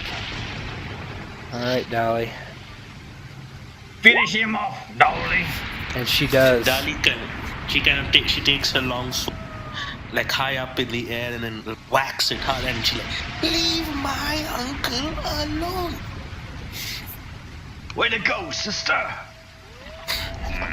And so you would think, like, in a normal situation like this, if a wolf was outnumbered, it would flee, but this one does not. It actually attacks Uncle Spanky with everything it's got, ravenous. Let's see if it hits. It does. You can try to parry. You're at the top of the round, so. These are the rudest wolves I've ever met.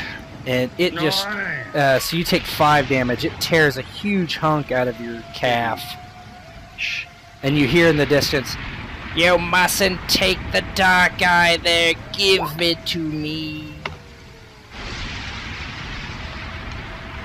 Yeah, Glabber will yell out, you ain't having it. Well, you could take your dead wolf, though, because I'm about to end its life. alright, let's see. Yeah. The only thing you'll be taken away from here are pelts. Nope. You whiff. You could use a too fate bad, point Zephyr. if you wanted. Yeah, no, definitely not worth it at this point. Yeah, we have other people. Am I able to move over to him? Yes, you are able to move. You can move up to your movement rate for free as a free action. So he puts himself in front of Dolly and on his uncle's right flank and charges around and takes kind of this wind-up swing against the wolf.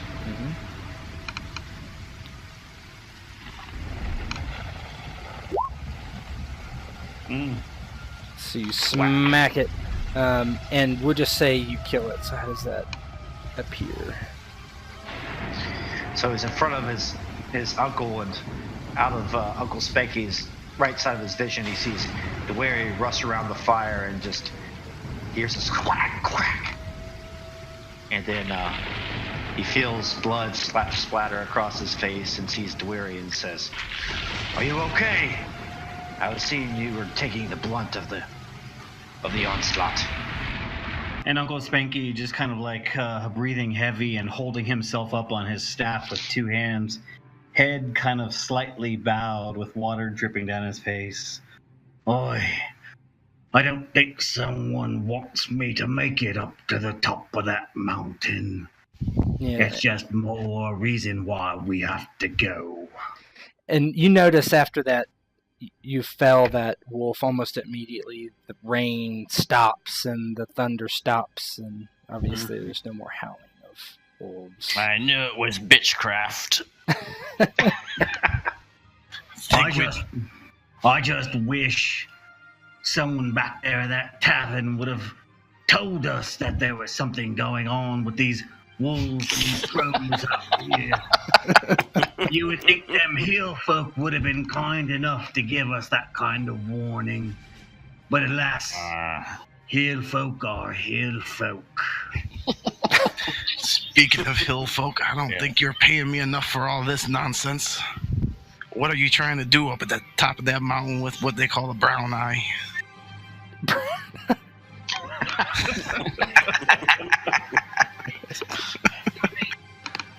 Dali kind of goes over to Glockwood. It's a dark eye. A dark eye. Don't you forget it. What? It's not a brown eye. What were you saying, Zypher? Or a blue eye. Well, you can tell us all about this brown eye as we look over your wounds, Uncle. I think I need to be tended to. Does anyone have healing?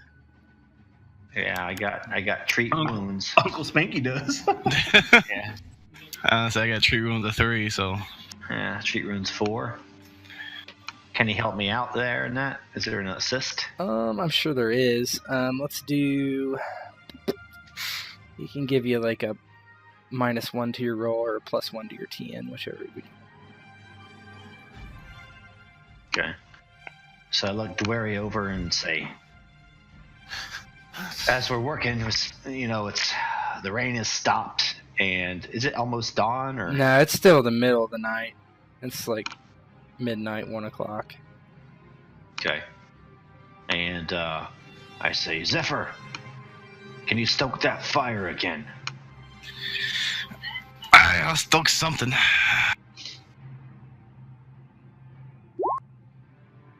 There you go. It's about time. Yeah, I technically don't believe it in heals life points, but what we'll say is treatment. Hold on 1 second. Okay, so yes, so that's a good quality level. What's your skill level on that one? For the survival? Oh, that was survival. Oh, you don't need to do survival. Yeah, I'm stoking the fire. You're good. Yeah, it comes back. There's no rain.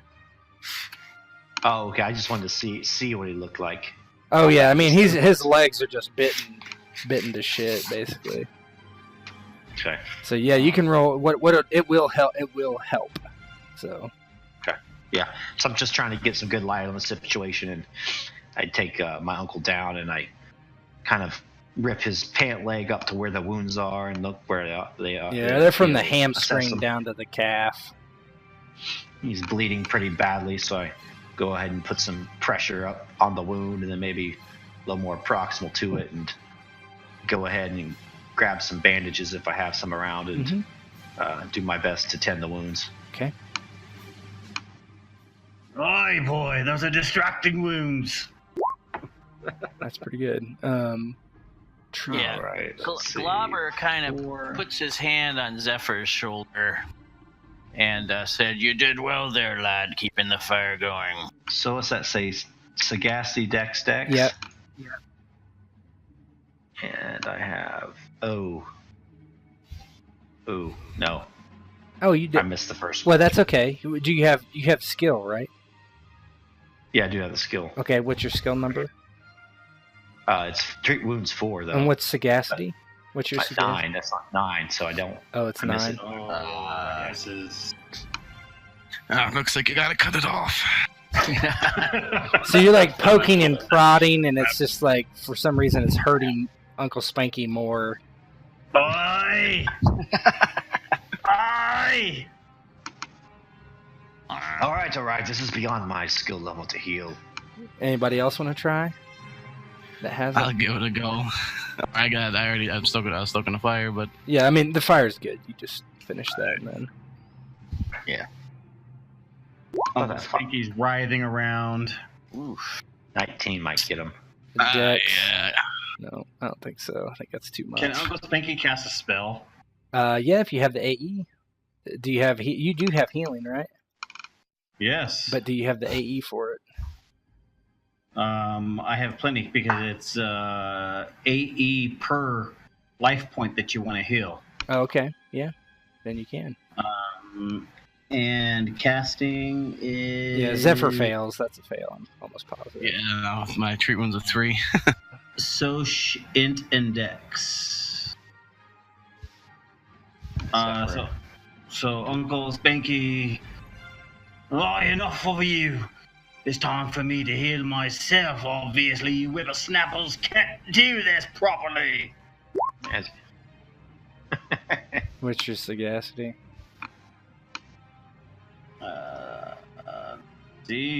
Sagacity is 14. You got that. You got the next one. Intuition is 14. What's your dex? And dex is 14. They all pass. So you all pass.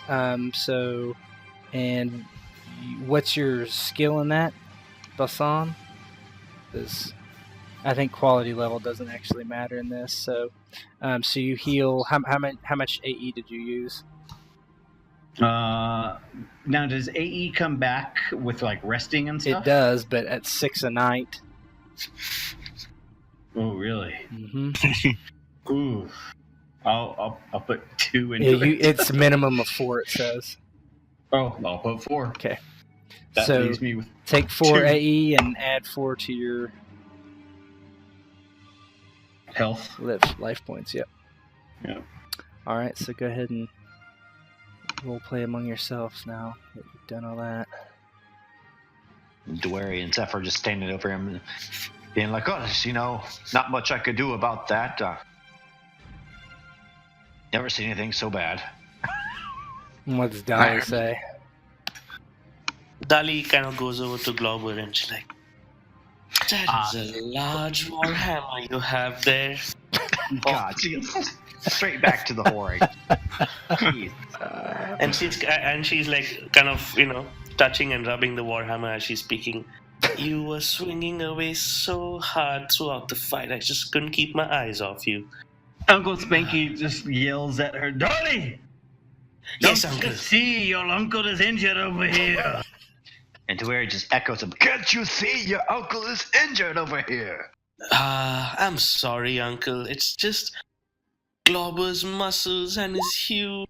It's just nothing, Dolly. Okay, I'll be right over. Look over here, Dolly. If you want to see muscles, there's muscles hanging out the back of your uncle's leg. Aye. Ew. Ugh. We don't need a repeat of the oak route. That's enough, uncle. That's enough now. Let's get you to bed. Your 3 old age. years ago. We'll let Glauber know there was 3 pigs involved. And she kind of looks over to Glauber and That says, just raises his respect. "Yeah, exactly." And she's like, "I don't think now you're Glauber talking. minds." Any And she woman kind who of... can handle 3 pigs at once I need might some be rest. worth a second look. We need to stay here for another day or 2. Why, uncle? My injuries don't. Dwari shouts into the night, "Where you at, you old crone? Come back here and finish us off." Yeah, there's no response to that. "See there, uncle, you scared her away." I knew it. I knew it right away. As soon as I yelled, I saw her run off. The thunder clapped, and I could see her back end in the wind, running. Yeah. Let's get you lying down, Uncle. Yes, let's do that. Oh, that's a good thing you didn't give her your brown eye. The sooner you get healed, the sooner we can get on from here. Someone get me an ale. And Dali kind of goes over to the crates here and gets 2 ales and gives one to Uncle Spanky and one to Glauber.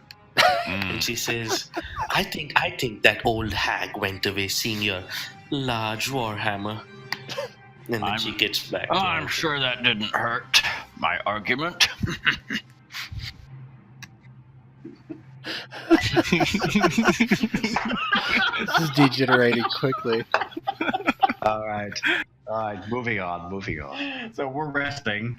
We're resting. Yeah, so you spend the night there. So everybody gains. Dwari, now don't go above your maximum of what your health is, but if you have lost health or life points or arcane energy, add 6 back to that, up to your maximum. Dwari, you would gain 7 if you needed. So just fill your. I don't think I lost that many. Yeah, I've improved regeneration. Yep, and that's why you get 7 instead of 6. So I just go back. I think did he successfully? Oh, Nobody successfully healed, or I would have done that. Oh. Yeah, because he would have got it based on the quality level, right? Yep. He would have regenerated more. Yep. Mm-hmm. Failure of a doctor. Mm-hmm. Oh, you whippersnappers. Bye-bye. Can't even roll a bandage properly. Told you we should have just cut it off. So is anybody not at maximum anything? Yes. Anybody else? So I guess that's a no. Okay, so what are you going to do? Are you going to try to stay here another day? The next day comes, no rain, sun is high in the sky, nice out. And Dali will look to her uncle and say, Uncle, I think there has been enough nonsense going around about here. What is that dark eye that old hag kept referring to? What is going on here? Perhaps it's time you tell us what's really going on here. Oh, you don't need to worry about no dark eye. Okay, we'll just leave you here to the wolves and the witch and the crone. I'm sure she'll maybe choke on your entrails on the way down. Uncle. Well, I'd say the lads earned the right to know, as well as myself. Proved ourselves protecting you and that stupid Blackstone. And if we're gonna keep fighting things that want your brown eye, at least you could do is inform us why they want it so bad. Uncle, time for the truth. Or I'm gonna run away with Glauber right here. Did you hear that, Uncle? and then Uncle They don't have to be so quick to talk, Uncle. Uncle Spanky, he just kind of So, looks so up just so you know what the dark eye is. So, a dark eye is like an artifact, very, very, very unique. Basically, they are known to be basically pieces of meteorites, and some have magical qualities, but you would have to know. You don't really know what this one is, and that's why you're bringing it here. And as I finish telling them all of that, I say, "Oi, now bring me another ale." So you don't know what it is, really? We've got to get to our destination before I can determine further what this piece of rock can do. Boy, am I not getting paid enough for this.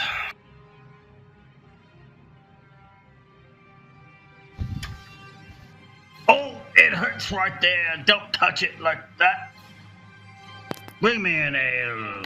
How much would you heal for another day? He would heal another 6. Which I need. Dali kind of goes over and brings the ale for Uncle. Are we able to try to tend the wound since it's another 24 hours? You could try to tend the wounds again. Mm-hmm. Just cut it off this time.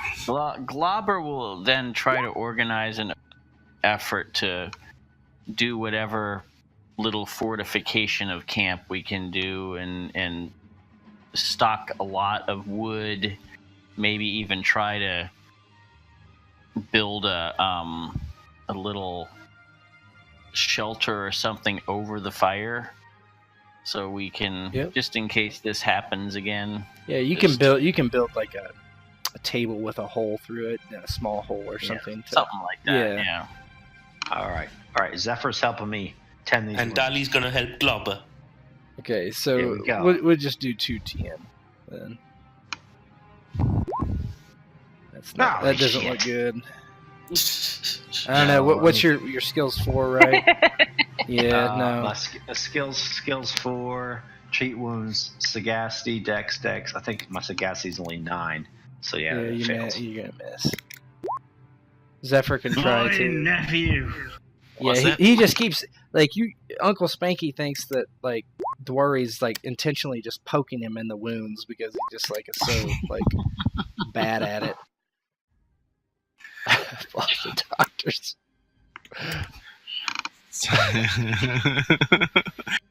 So Zephyr's gonna heat the end of his spear up and go over to Uncle Spanky and be like, I'll fix you up real quick. Well, I hope you do. My nephew's not very good at this. Oh my god. 3, and your sagacity was probably well below it. Why? And so he just Get starts away from jamming me. his fingers into your wounds as well. Can he take like one more wound just because? You gonna get away from me, you're gonna do more damage than you are good. Yes. Leave the old coot alone, Jesus. Maybe if you weren't bellowing like an old goat. Time's the only real hero. Don't bring up that story again about 3 years ago. I've told you about the goat, the 3 pigs, and the 5 men. Oh, you're talking about the old oak root story, aren't you now? Ah, yes. Sounds like a heck of a story. All right, so you're waiting another day. Is that correct? Yeah. Okay. Yeah, since they can't do shit. What's that gonna do to our supplies? You still have enough supplies. You're hoping to be resupplied at the Dwarven city. So Well, even so, if there's time, Glauber will talk to Zephyr and see if he has any skill in hunting or anything like that. See if we can at least gather something. I think a survival Glauber roll would doesn't be like okay. to be unprepared. Yeah. Mm-hmm. Yeah, because I got animal lore, survival, tracking. I think no, so survival. Yeah. Whatever's the best. I I mean, I'll let you.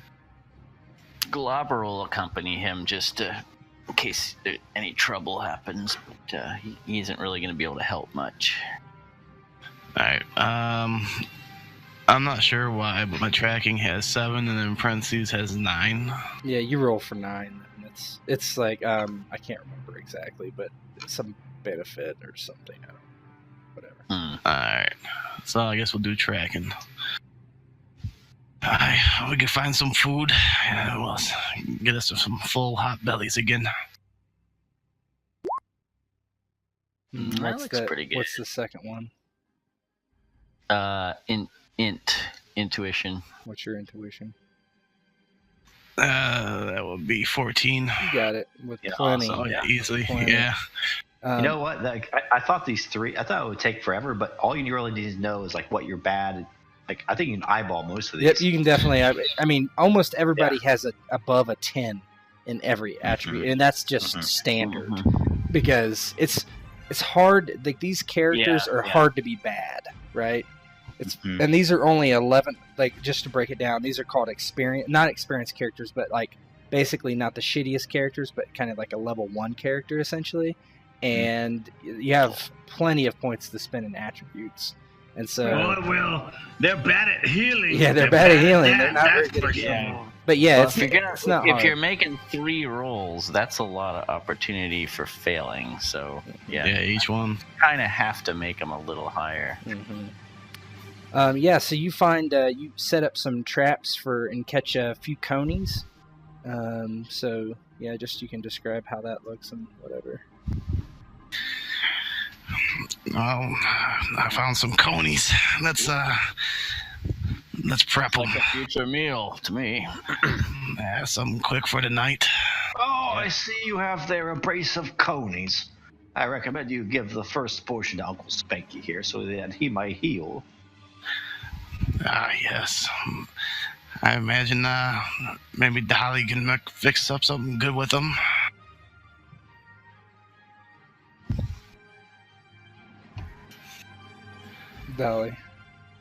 Dolly's busy in the tent with Glauber. When Yeah, this look thing's out rocking, don't come a knocking. Making a new scandal. Be on the lookout for pigs and goats. Dolly's busy loading a bowl. No, Dali. Sorry, what is that again? Somebody told you to make the food. Glauber's showing Dally his warhammer. Dali kind of gives them like all of them a mean stare and it's like, I'm not just here to make food. And she kind of gives Glauber, but for you, dear. And then she kind of walks away. And she starts preparing some food. So you roast the conies over a spit, and you each get one. And yeah, so you're gonna stay here the rest of the day, correct? Oi! There's food for you. I don't know. Uncle Spanky's being all Uncle Spanky right now. I guess we have to stay. Hopefully Glauber got the defenses up good. Yeah, he'll do what he can. Yeah. I have a good warfare skill that would... Yeah, go ahead and roll it if you want. Sure. Why not? Oh my! So you build a little fence and there's a strong breeze and it falls over. I'm used to thinking about cave defense, not so much this silly above ground stuff. Yeah. So Yeah, I've got some pretty bad ideas. So none of that. You spend hours working on them throughout the day, and like you build this little Trust me, lad. It'll work.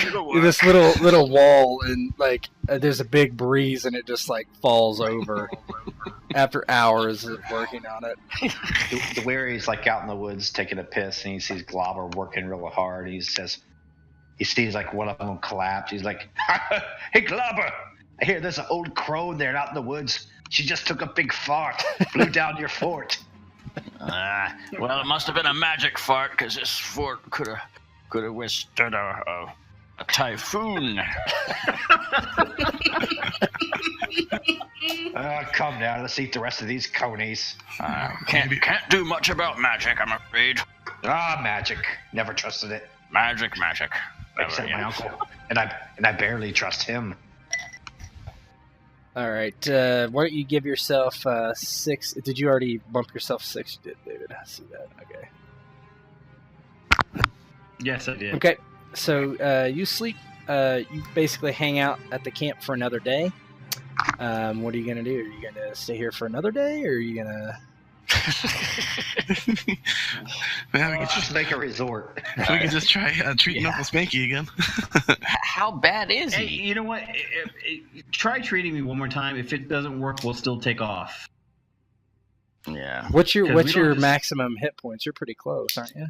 Yeah, I'm one more away, but yeah, they can try to treat you. That's fine. That old bitch seemed determined to stop you. I feel like if we giving fail, her though, time to go find more wolves. I think like so if he's only one away, that if we're just fucking with him, I think if we fail, it should hurt him. Well, if you roll 2 20s in a roll, it will. But All right, primum non nocere. First do no harm. Here we go. First do harm. almost a roll 20. My God. So literally, you have just like this little scratch, and Dwory sticks his thumb in there and starts rooting around in it. You're doing it wrong. You're supposed to throw dirt on it first. Just stay away from Uncle Spanky. I think you've proven by now you've got no idea what you're doing. Uncle Spanky now has MRSA for later on. Oh my God. Come on, Uncle. You're just going to have to power through this one. So hey, wait. So Zephyr's action didn't work. No. What's that? No. No. I don't think so. Say Dex and Let's Right. be off then. definitely I'm not. tired of you whippersnappers poking at me, thinking you knowing what you're doing. Did Uncle Spanky just said let's beat off? Let's play Soggy Biscuit before we go. Okay. So you're back on the road again, and Uncle Spanky's limping a little bit, but generally is no worse for wear after a couple days. Of... No one notices a difference in how slow he Yeah, is. right. He's got heavy bandages on his legs, but he's powering through because he's very eager to get the Dark Eye to Akabran.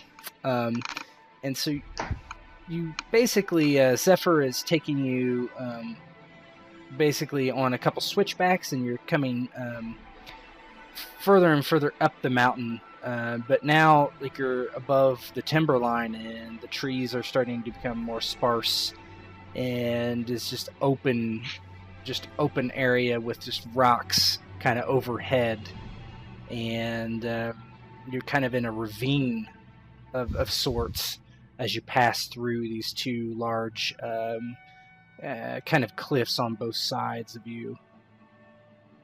Go ahead and... Boy, you boys keep an eye out on those rocks over there. Yeah, looks like a good place for an ambush. You read my mind. Well, at Okay. least we should be able to see them coming. Yes, we got ambush. Tell me, what's up there in the mountains? What are we going towards? We're going towards our destiny, young girl. Our destiny. Oh, looks like the old crow's at it again. I hear her piss. Yeah, it begins to rain again. Ah, blast it. Everyone just keep powering on. Walk.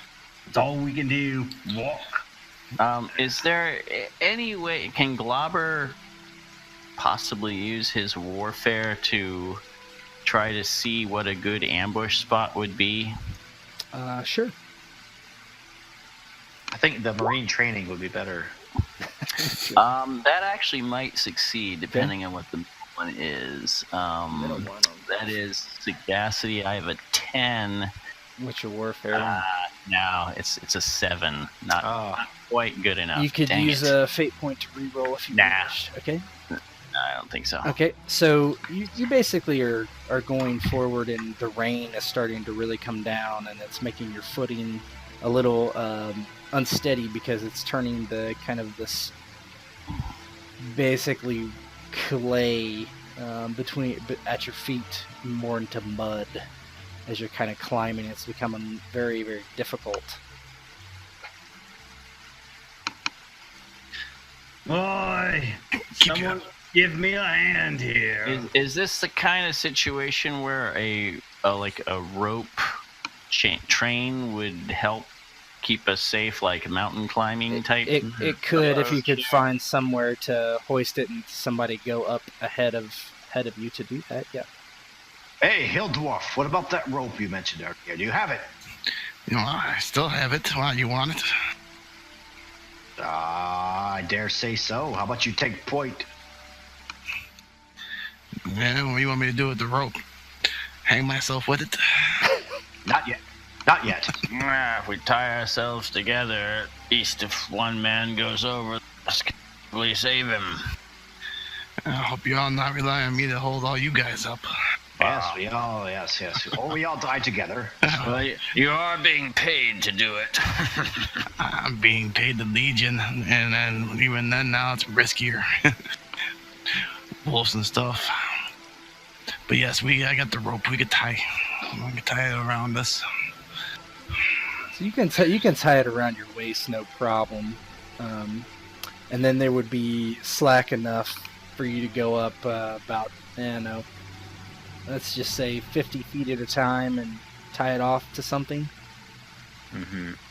But somebody would have to make that climb. We'll do a climbing check if whoever's going to do that. I got climbing 4. Oh boy. Climbing 8. There we go. Found our volunteer. It looks like the utility characters at it again. Throw me the rope, Zephyr. All right. Can you catch good? Because we don't want to lose it. I'll just throw it here. I'll catch it all right. All right. I'm going to throw it over to him. And he kind of takes the rope and slips it over his head in coils. It's looped across his chest, and he trounces up through the mud and reaches that stone and root and whatever foothold he can get. And tries to climb up 50 feet after 50 feet after 50 feet. Yep. And let's see how it goes. Not bad. That don't look Courage, bad. agility, So strength. Courage, agility, strength. Courage is 14. I'm good. Agility, I'm sure good. I'm strength. I'm good. Okay.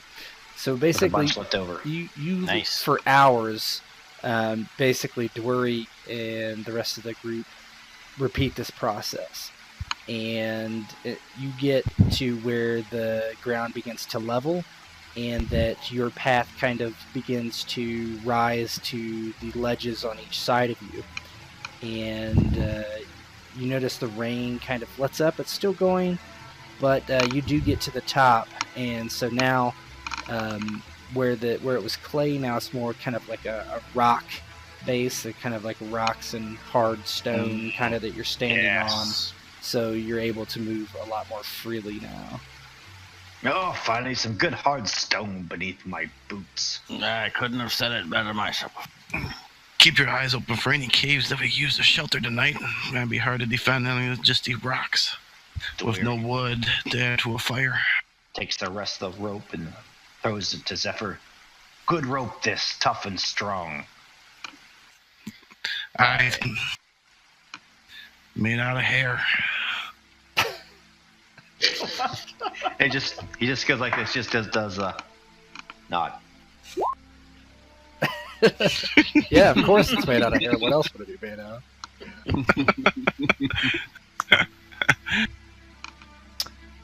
So, Zephyr, I want you to make a, let's see, is there like an orientation type of roll? This music sounds like it's from like... There's geography. Oh, there's orienting. Under nature, there's an orienting. Yeah, let's do orienting. Alright, I got skill 6 for that. Sagacity, int. Orienteering? I got 5, yeah.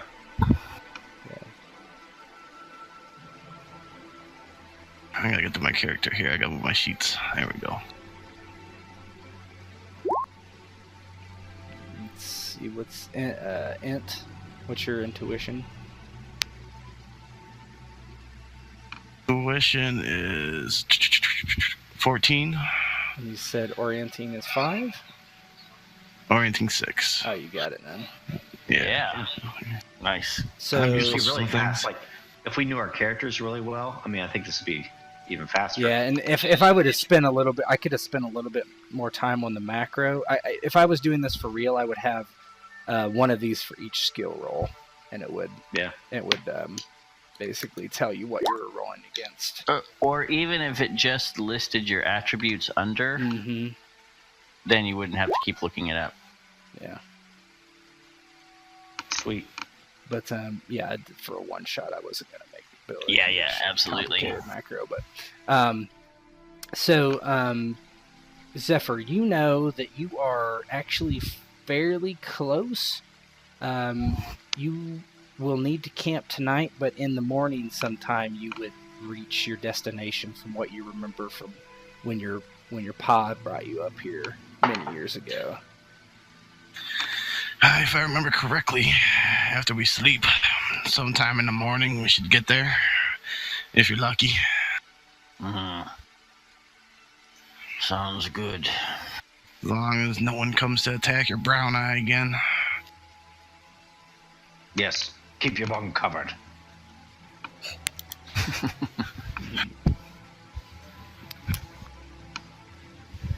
So we're camping? Is that what you want to do? Can we keep an eye out for any, can I use perception, see if I see any caves or anything? Yeah, there's no caves up here, because you're basically on flat ground heading to a large peak in the distance. Alright. Kind of exposed here, guys. Very exposed. Is there any slightly defensible area around here? I mean, you can put your back to a hillside. That's probably best. Any edge is good. You guys are good at digging. Maybe you can dig a hole into the hillside. Sure, that bitch is going to make a last-ditch effort. She seemed rather determined. Yes, I don't think her arthritis will be dissuaded by the hillside. Boy, I scared her off already. I saw her run in the night. Yes, Why the hell is it raining in Uncle Spanky? It doesn't rain for no reason here. No, that's called condensation. I'm sure she's gathered up new allies to throw at us by now. Witchery, you say. Witchery and bitchery, just like Grobber said. Very well, then. Let's go ahead and make camp for the night. All right. Globber is gonna use his careful, practiced eye again to try to do whatever he can. Let's go full on to trench make warfare. another amazing, Fortification. Yeah, I'm gonna help him. Yeah. Okay. I will help. Okay. If I there's hope you two know what anything you're that can doing be over done. there. Oh yes, I learned quite a bit from last time. This one will be twice as good. I have And earthen craft. Twice as good as no good. Bah. Bah. If that bitch hadn't farted on it with her magic, that would be a success with 2 left over if there's anything to be done here. Yes. So you're able to find some stone that you can move and kind of build like a little short wall for part of the camp. Basically, you put your back to the hillside, and from the flat part of the land, you kind of build this little wall that would impede anybody coming from that side. It's not very long, but you have the. It's what we can do in the short time we got. Yeah. Yep. You just basically. See, I told you, twice as good. Maybe even 3 times. Until some magic comes by and farts on it. Well, you can only have so much gas in there. Oh, queefer.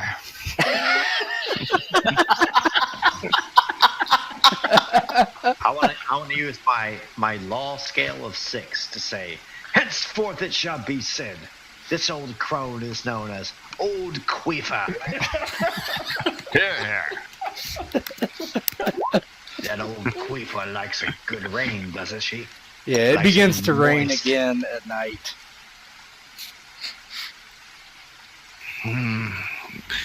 Hopefully somebody remembered to put some shelter above the fire this Yeah, time. you did the same thing as you did the second night, and the fire seems to be burning well.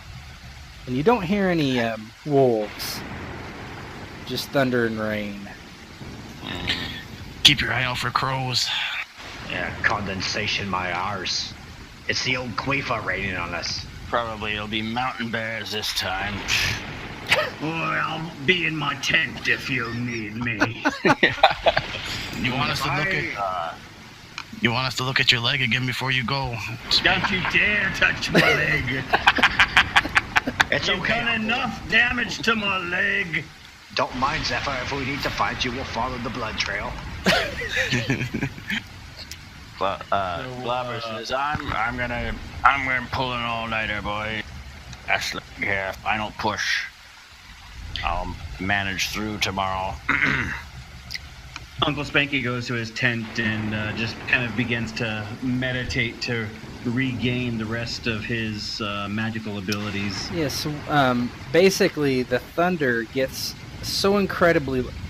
It's just like you just see the flash of lightning nearby, and thunder is just crackling, just disrupting your sleep badly. And so, to actually fall asleep for those who want to, you're going to have to make a roll.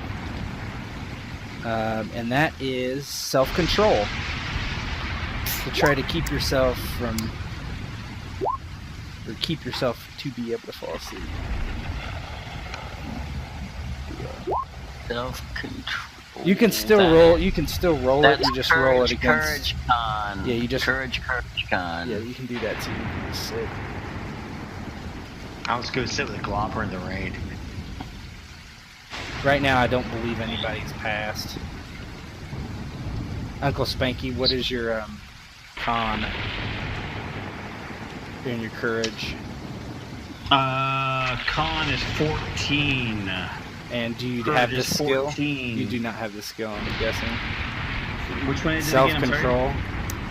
Self-control, I do not. Well, I've got no self-control. I've got self-control coming out of my bum. Maybe I should No try. self-control, no body control. So Zephyr, you. I am sitting in my tent awake. Okay. Dolly. Dali is in a tent lying, she's lying there and looking at Glauber sitting in the rain, all manly. So she's not even trying to sleep. She just got herself fixated on him. So between the hormones and the loud thunder and lightning. Wait, who's moaning? Hormones. Yeah. Dolly's My So- favorite kind. So, same difference. Hormones, as Cypher says. Between the two of those, nobody falls asleep.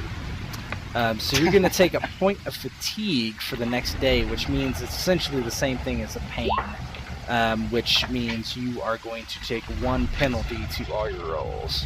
Oh, that cunning little queefer. And that'd be the blue one, right? Yeah, that's the blue one. She outsmarted us. She wanted us to stay awake.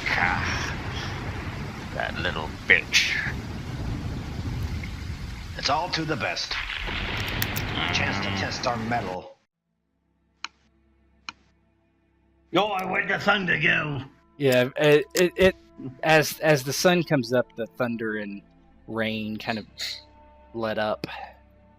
It's still raining a little bit. About the rest of you, I'm feeling exhausted. Yeah, and you did not. So since you did not sleep, you do not gain any aid back. We keep playing, Uncle. We'll make it. One more day. Make it there. You can do it. Dig deep into your reserves. Well, come on, Zephyr. Get us where we need to go. Stop your bellyache and we'll get there soon enough.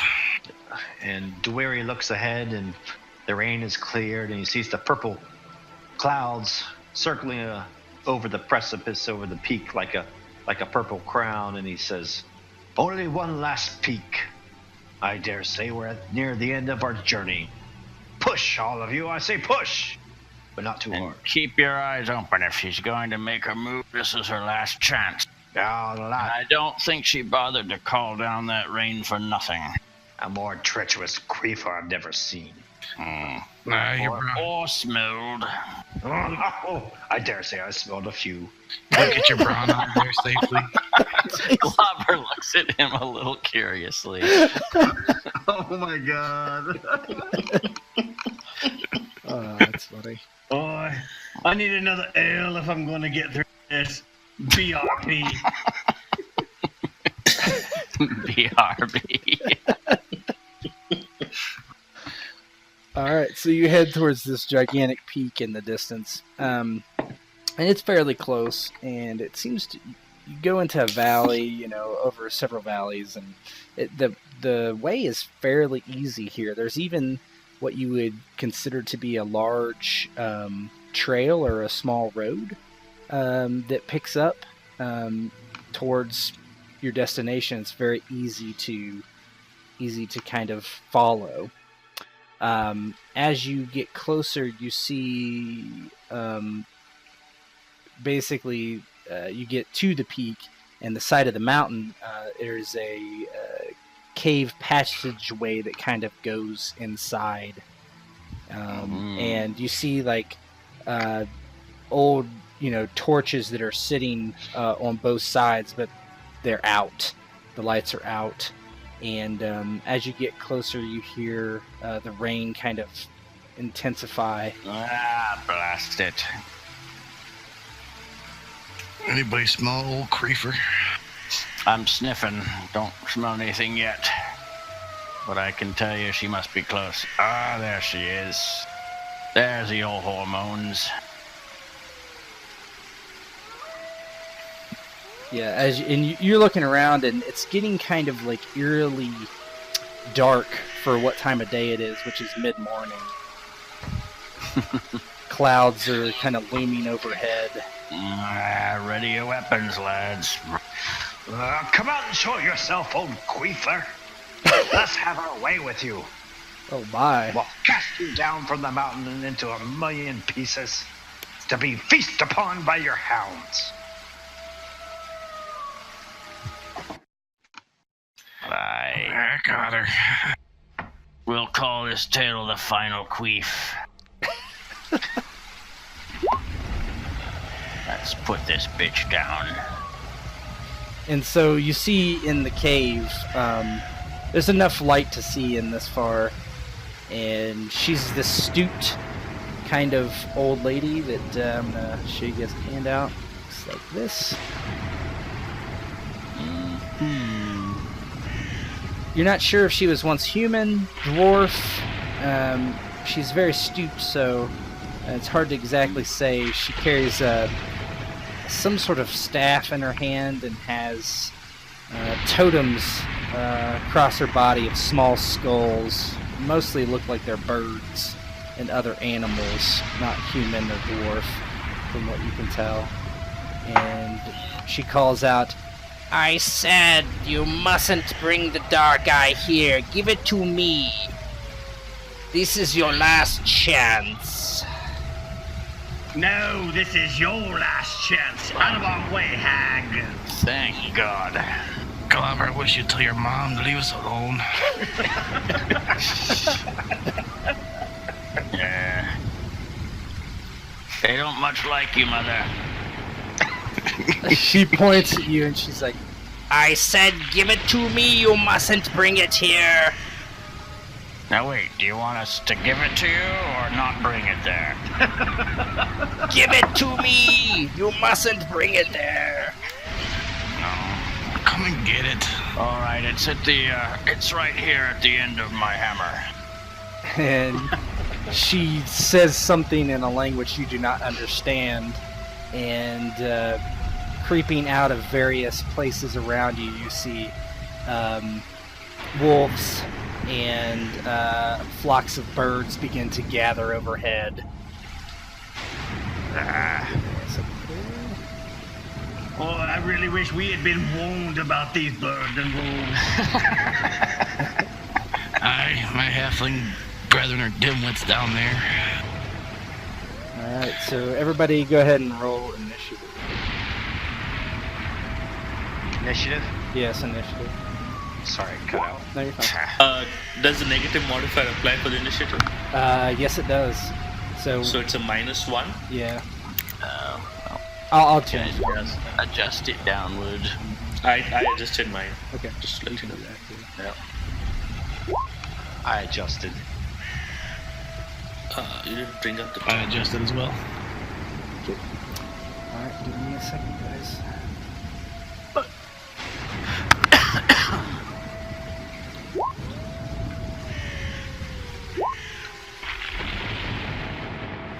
The old queefer.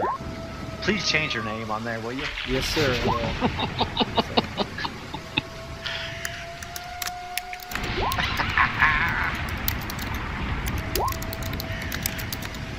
Goodness, that's a lot of crabanes. We're gonna eat good tonight, boys. And girls. They're gonna eat on us. Feast on our bones. Aye. The old coward needs to go down, always hiding.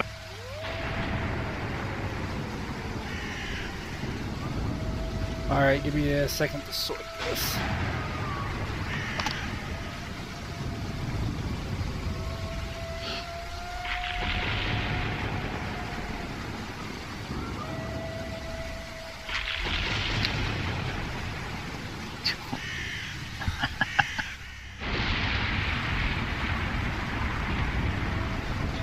Tell you, it's fun to just lay back and play and not have to worry about anything. Yeah, isn't it? What a difference. I'm like, I can go get a beer. I'm good.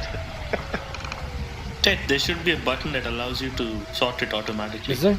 Is it the cog? Yeah. A to Z. It's the cog, yeah. Yeah, A to Z. Okay. And then just say sort descending. Ascending to descending. Yeah. Oh, look Or at that. I descending went the person. wrong way. Yep. Just hit the other one, ascending to descending. Yeah, hold on. I like that way better. No? Yeah. I It's don't. magic. Why is it not working? Click the button. That is weird. Alright, There we go. Okay. Yeah. Alright, so she goes first. So she stays where she. I said give me the dark eye. You Yes, mustn't yes, go we in are. there. If I knew what a record was, I'd say you're a broken record. Spanky, she wants your brown eye. Well, you heard her. Go give her the brown eye.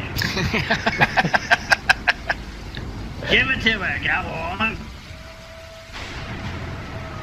Alright, so she's gonna ready her next action. Go ahead, Zephyr. Or Wolf 4. Wolf 4. Zephyr, you go first. And And you can all be. You've had enough notice that you have your weapons equipped, whatever you would like. Yeah. Okay. So, which one of these is range? On like the short bow. What do you mean? Like, is there a range on the short bow that I'm not Oh, seeing? you're good. You're in range. Alright. I'm gonna go ahead and fire a shot off at the old queefer then. Okay. Fire away. Have an arrow snack. There's your brown eye. Yeah! How'd that brown eye taste? Tastes like Dodge. Not this time. Not this time. She's Gotta too be busy quicker than telling that. us once again to give her the dark eye, like we might change our minds. Boy, that's what Just says it enough. You Give bet. her the old one too. Yeah. So you shoot her and hits her directly in the shoulder, and she kind of like spins around and like screams this. You sound worse than you look. And this wolf comes down and kind of leaps at Dally from the side, but misses. Zephyr's on here twice. That's interesting. No, you just skipped over Wolf 4. Oh no, he's on there 20 and 19. See, I'm just good like that. I deleted it. It's fine. Go ahead, Globber.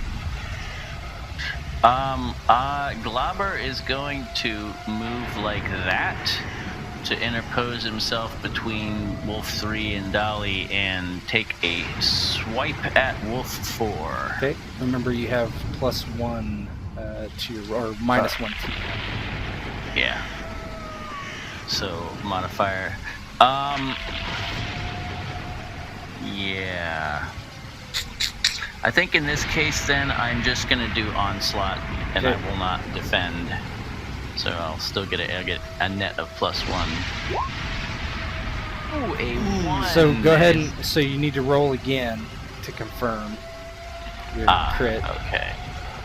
All right. So that's a critical. I believe. Remember this. It's either you double your damage or. That sounds good. Yeah. I don't. Yeah, it inflicts double damage. Ooh. That's one of the nice. possibilities, but that's That is 20. roll damage and double the result. Yeah. So that's 20 points. So that kills it. And I'll say, get away from my girlfriend. Girlfriend! Get Oi! Get your grubby paws off my lady.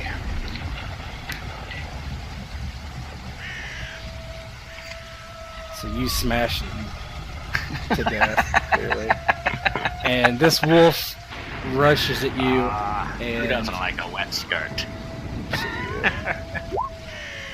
does hit. Oh, the bastard. And what's your protection now? 4. So it basically bites down on your mailed sleeve or whatever, and it just like shakes, but its teeth doesn't get through. I hope you've got good insurance. Dental insurance. Boy, he tries to bite down on your iron cock and can't get through.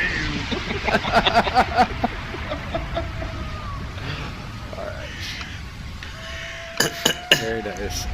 Okay. Bear with me 1 second.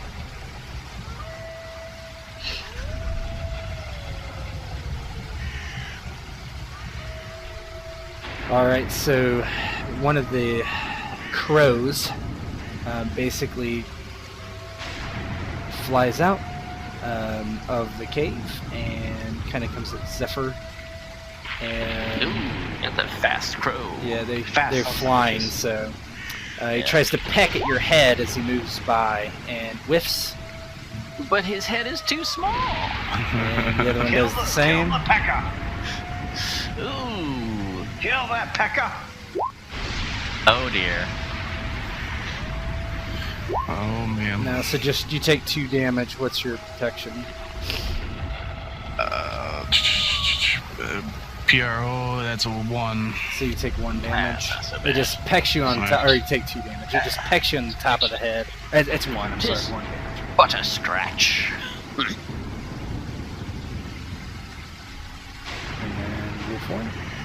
Wolf 1 stays where it's at. Mm-hmm. He's her side piece. Don't worry. So Uncle Spank, See, I think some of these turn order didn't get deleted. Hold on. It's Uncle Spanky's turn, yeah.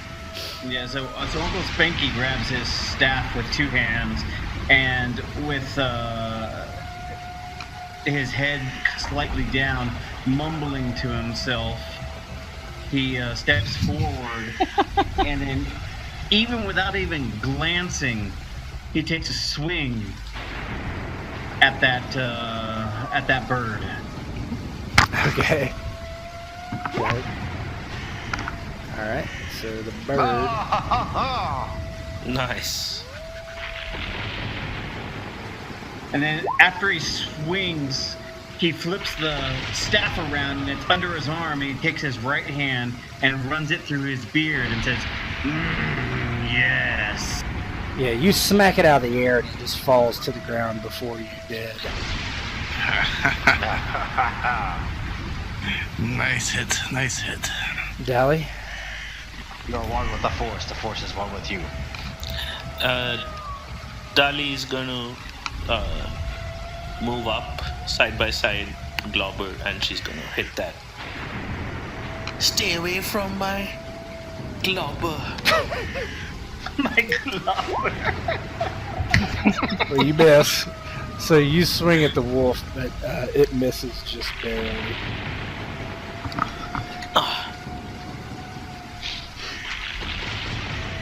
She kind of goes charging up to hit the wolf, and she kind of misses it in her. She's distracted. Mm-hmm. Clearly. So the wolf comes in and, or not the wolf. Yeah, my turn order looks totally different than yours. Is the Cribine 2 not next? That says Carbon 2, yeah. Dewey and Dolly at 13. Yeah, but Dwery's 14 Dolly's. Yeah, it's because it didn't get, the initiative didn't get deleted by time. That's what. Oh, okay, cool. I don't even have Zephyr on the turn order at all now. Here, I'll add him because I know what happened.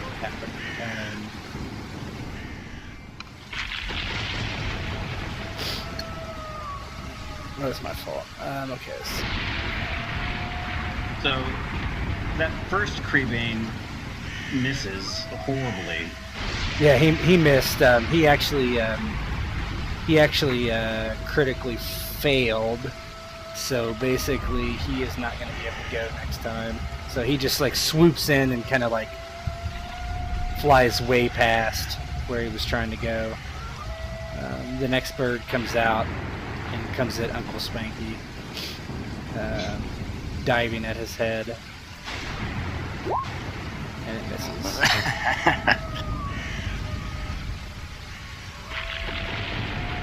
Dwery?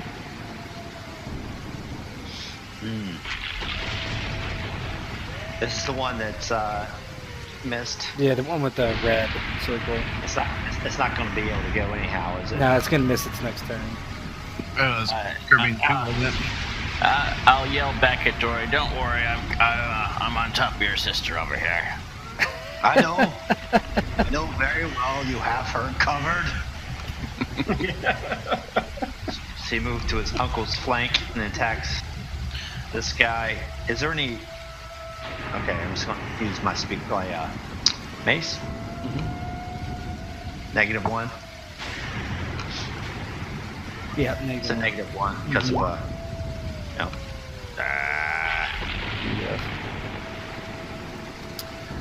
So stay still, you bloody bird! yeah. So the old Queefer, in her for the ready turn, she casts something that you're not aware what is, but I'll know that for her.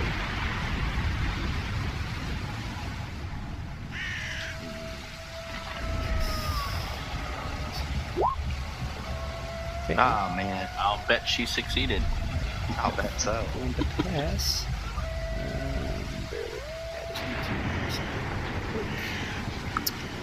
Go ahead, Zephyr. You're up.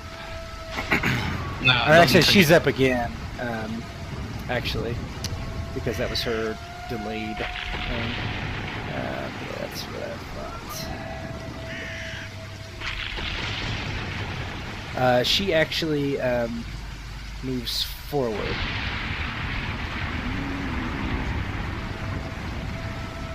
That's Good lord. 8, and that was Quick that. for a queef. That was her free action for last turn. And She's operating under queef power, boys. I take my comment back about the arthritis. And then free action to move here.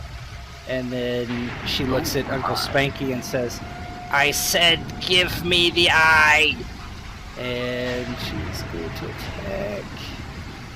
She like basically with one hand has this like massive claw that looks like the size of like a bear. Wait. So she casts a spell, moved twice. But attacks? listen. She delayed last turn, so she did all. So she can move. You can move up to your movement with a free action. So she cast a spell as her action and moved. That was last turn. Now she's doing this turn. She delayed, right? Is what happened. She's moving and attacking. Okay. Does that make sense? Yeah.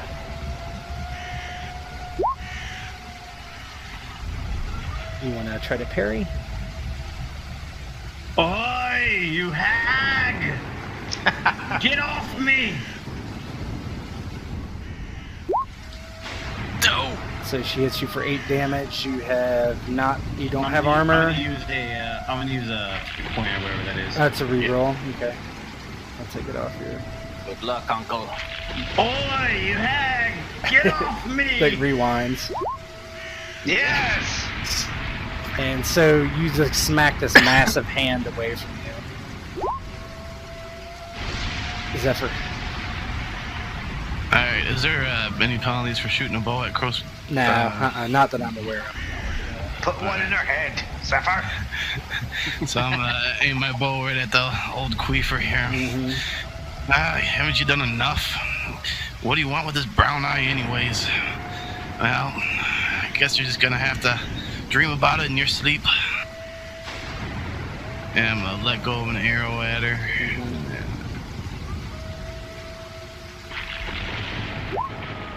Yeah! She'll try to dodge. So basically, you're so close. Does she get to dodge twice in a turn? That last dodge was last Oh, turn. that was last turn. Okay, that's true. She would. Most enemies do not. But she's a full NPC, whatever. So she would, but not creatures and stuff. So basically, she's so close that she's able to kind of like sidestep before you even let go of the arrow, and it just kind of like falls harmlessly behind her. Blobber. Well, you know what I gotta do? I gotta protect my new girlfriend here. I'm going. Why you keep calling her that? She's not going girlfriend. full crazy on it. Miners have something for miners. Oh no! Go ahead and roll again. Looks like he's distracted now. Is that a fumble? Damn it! Yes, it is definitely a fumble. Oh wow, that's like the worst possible you could do. So let's see. You That's swing, what happens when you let that woman near you. and you're distracted because you're looking at Dolly's assets as you swing, and your warhammer flies way over into the bushes behind the wolf, Oh no! like over in here. The slippery grit from the rain. This is starting to remind me of the old fruit 3 years ago again. The queefer's magic knows no bound. Couldn't hold on to your hammer, eh? That's your job. And the wolf tries to bite you as you're standing right in front of him. Yeah. And 4 damage. But I have Nothing. 4 protection. It doesn't get through, even though you're completely unarmed. That dental bill is going way up. Carbine 3 is this one, I think. No, it's the one that can't move. Okay, so next one, Wolf 1. So he comes out. And Could I have done a free action, by the way? Oh yes, you can definitely do a free action. I think I would want to move closer to my axe. That's okay. You can move all the way up there and I'll just follow you. That's what would happen. And it would have just come after me. Yeah. Yep. That's fine. I'm nothing without my Warhammer. Yeah. Let me see how fast these wolves could move.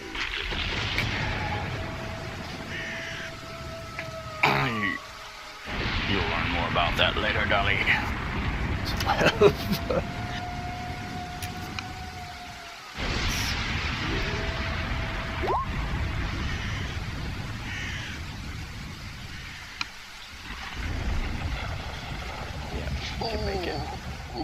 So as Globber runs away after his warhammer, this wolf charges her and tries to pounce on her. And 2 damage. What's your protection? My protection, I think, is 1. Okay, so you take 1 damage. So Dodge. Oh yeah, you can dodge too. That's right, or parry, whichever's the best. Hold on. Parry is the P7 next to the longsword. That's correct. Yeah, I'm gonna parry. With a -1. Ooh. So you do parry. Yeah. And you can actually critical on a parry, so go ahead and roll again. Oh, nice. My sis. Okay, so you did not critical, but you succeeded. Nice. So you parried. Uncle Spanky. Uncle Spanky, he's been standing there in the rain, it's thundering, it's lightning, there's flashes going off. He just smacked a bird and there's feathers in the air. But there's an old crone next to you. And there's an old crone next to me. And then he looks at her and he just starts mumbling under his breath. And then it just gets louder and louder and louder. Until finally he just says, Falmonkados! Roll your skill. Ufasa. Roll. Well, let's see here. Which attributes do you need? You need sagacity, intellect, and con. What is your con, first of all? That's my worst one, so Yeah. that's Sputter. Ooh. It looks like it's going to sputter because you only have 5 on this one. Your magic sucks, Uncle Spanky. Yep. It's Minus I took 8 it worse than my AE. medical abilities. It It's more fizzles. damage with this quarterstaff. Now you can still do a free action to move or whatever you want to do. but- Should have splurged on $1.25 quarterstaff. My free action will be to stay right there with the rest of my people. Okay.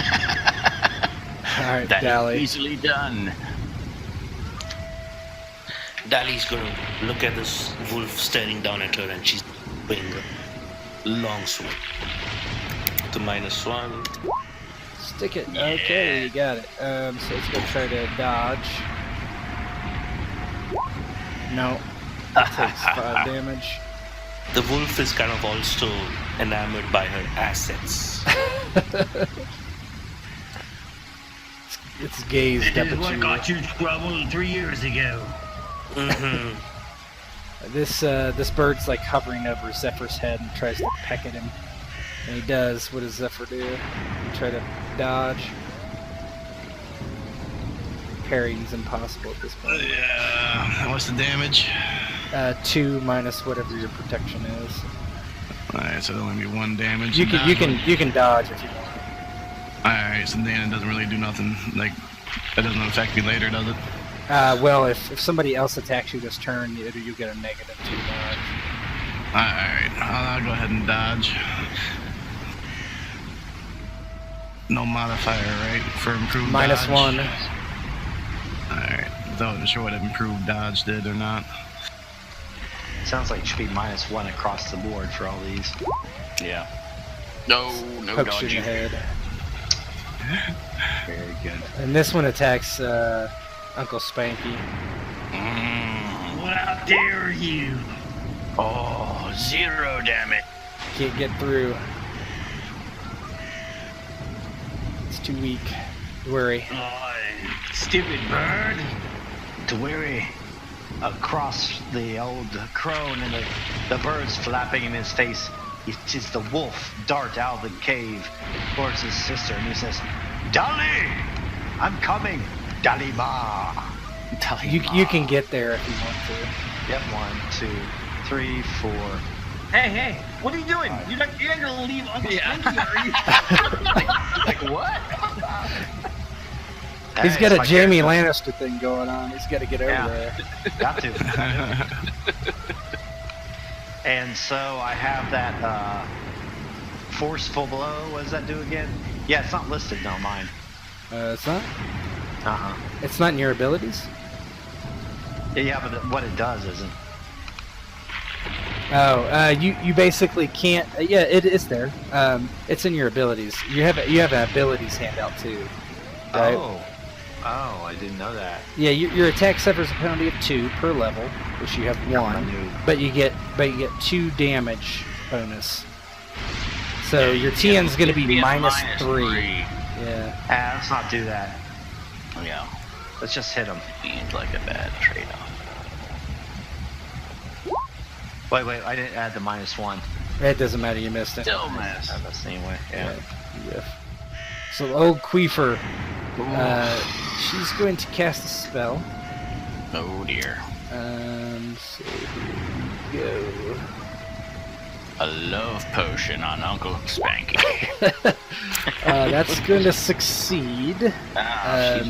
She's way better at this than Uncle Spanky is. Yes, she is. So she's casting Witch's Bile. So she immediately is able to spit the Witch's Bile on Uncle Spanky. Let's see what her QL is from that roll, actually. Did you just ask what her queef number is? She's gonna spit her queef on my face? This isn't D-list heroes. So you take 8 damage. No protection. Hey. So basically, she spits the. You can try to dodge though. Why is the target number or the roll higher than the target number? Oh, she missed. I'm sorry. You're right. You're right. Must have wore protection on him, Spanky. I was just too excited. I've dealt with her kind before. You always have to have protection. All right, Zephyr, you're up. Looks like she whiffed on the queef. Yeah, she spits this like green bile at your face, and it just barely misses. From her mouth. In her face. Oh, how boring. Just get that out there. High laugh. If I've ever not heard a high laugh, that's a high laugh. I'm so glad you clarified that one from her mouth. Mouth in her face. You're ruining our fun. That's a stone laugh. Good, Zephyr.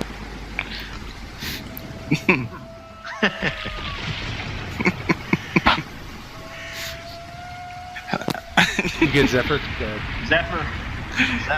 Not Cypher, Zephyr. Zephyr, Z. Alright, I'm gonna take I'm gonna take another shot at the old crone here. Okay. Seeing some green stuff come out. Let me see if I can close that up for you so you can't do that again.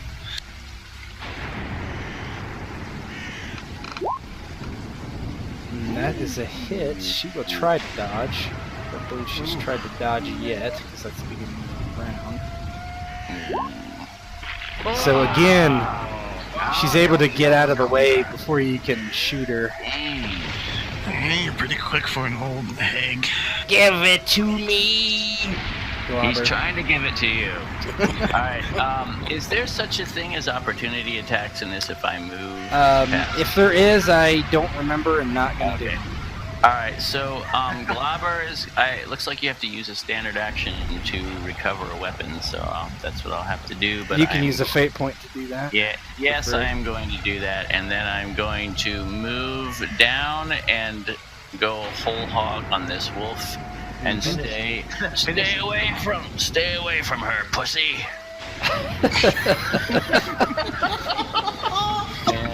and go full hog.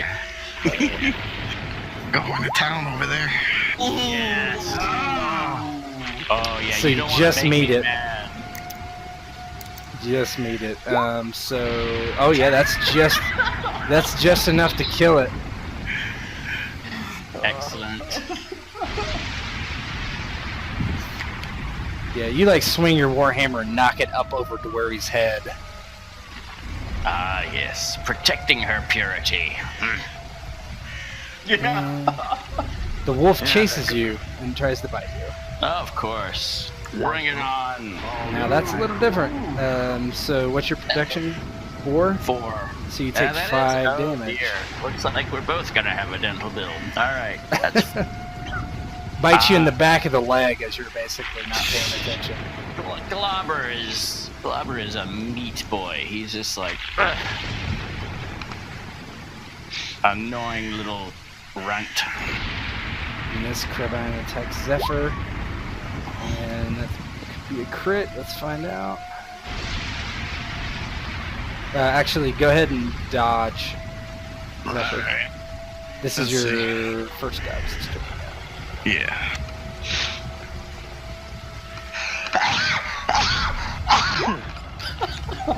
Sorry.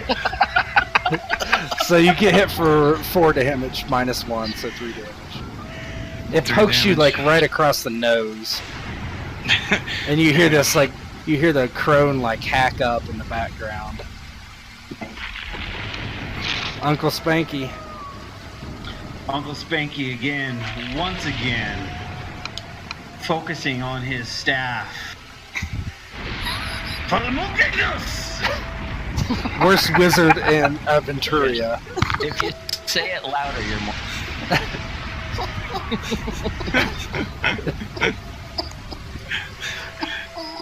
So I want to see 2 20s. You are gonna add "God damn it" at the end of that too, right? God damn it! Oh yes. So You got a 1. yeah, but that doesn't matter. I know. Hold on. What's the 20? The 20 is you have a 17 and a 20 with 5 skill points. You're not gonna pass, but you do have a fate point left, I think. I will use it. F this. There's no way I can roll this many 20s in a row. I don't know. You're doing pretty good so far. And so with a crack of lightning. Maybe you got this one. What is your what is that first one? That first one's sagacity, so what is your sagacity? Is it 14? 14. It's Got it just barely finally this time. I think he's good. Yep. So what does that spell even do? That's your offensive one, right? That's my offensive one. So yeah. no QL, so 2d6. Oh, is that a 2? I thought it was. I can't even read this. It looks like a 3 to me. No, it's 2d6. It's I thought good. it was It's 3d6. It looks great to me because it's. Oh, it's like blurry over here. 3d6 plus QL times 2. Yeah, no QL though. You just met it. So 2d6, which is still really good. Okay, yeah. So just roll it manually, unless you have a. Do you have a? No, just manually. Nope. Let me. Yeah, definitely roll that. So as I yell, "Look at this!" I look at her and I hold my staff towards her, and as lightning strikes.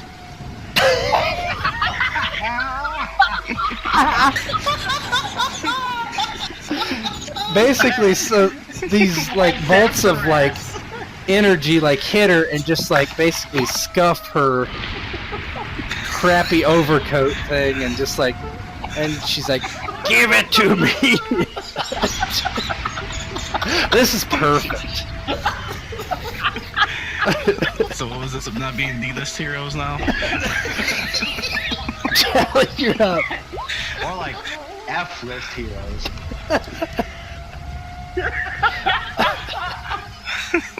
How can it be that bad? How can it possibly be that bad? Your leg is all mangled from our failed medical therapy. I'm telling you, he's got mercy. He's not always. You're actually septic. You're breaking out into a fever right now. Yeah. Oh my god. Should have let us try for a third time. Oh, that was perfect. Right, crab on. Dally's up. Okay. Oh shit. Okay. Oh, I'm sorry. That's not on me. That's fine, I was laughing too hard. Yeah.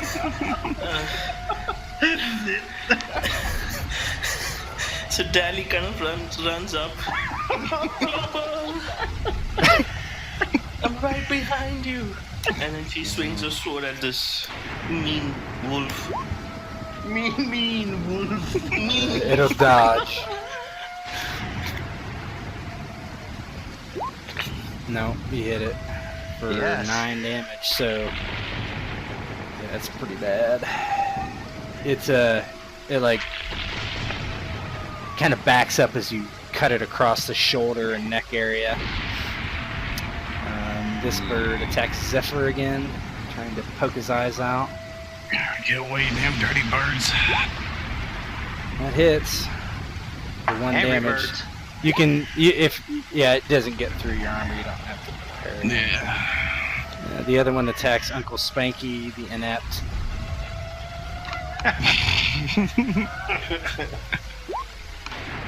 Miss. Dwery. And Dewary across the field looks to Globber, and he does this. Like, ask him, like, can you handle yourself? Can you handle yourself? As he just hit a wolf over your head, I believe he did. So, I'm guessing that he can protect his sister, so he's going to move to flank the old Cleaver. Yep, you can do that. Do I get a bonus? I don't know. Let's just say not. Oh, I think it's a nice shot. I'm sure you do, but Alright, so I'm going to attack.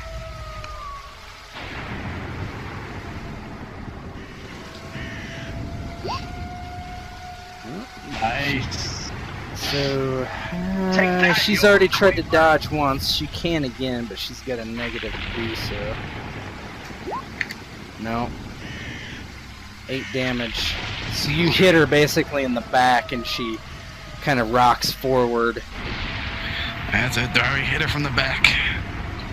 Give it to me, you mustn't! You mustn't! I'll And take you from the she- backside, you wench. Yeah, that sounds nice. She has been asking for it. I got 2 damn tabs up. Let's see.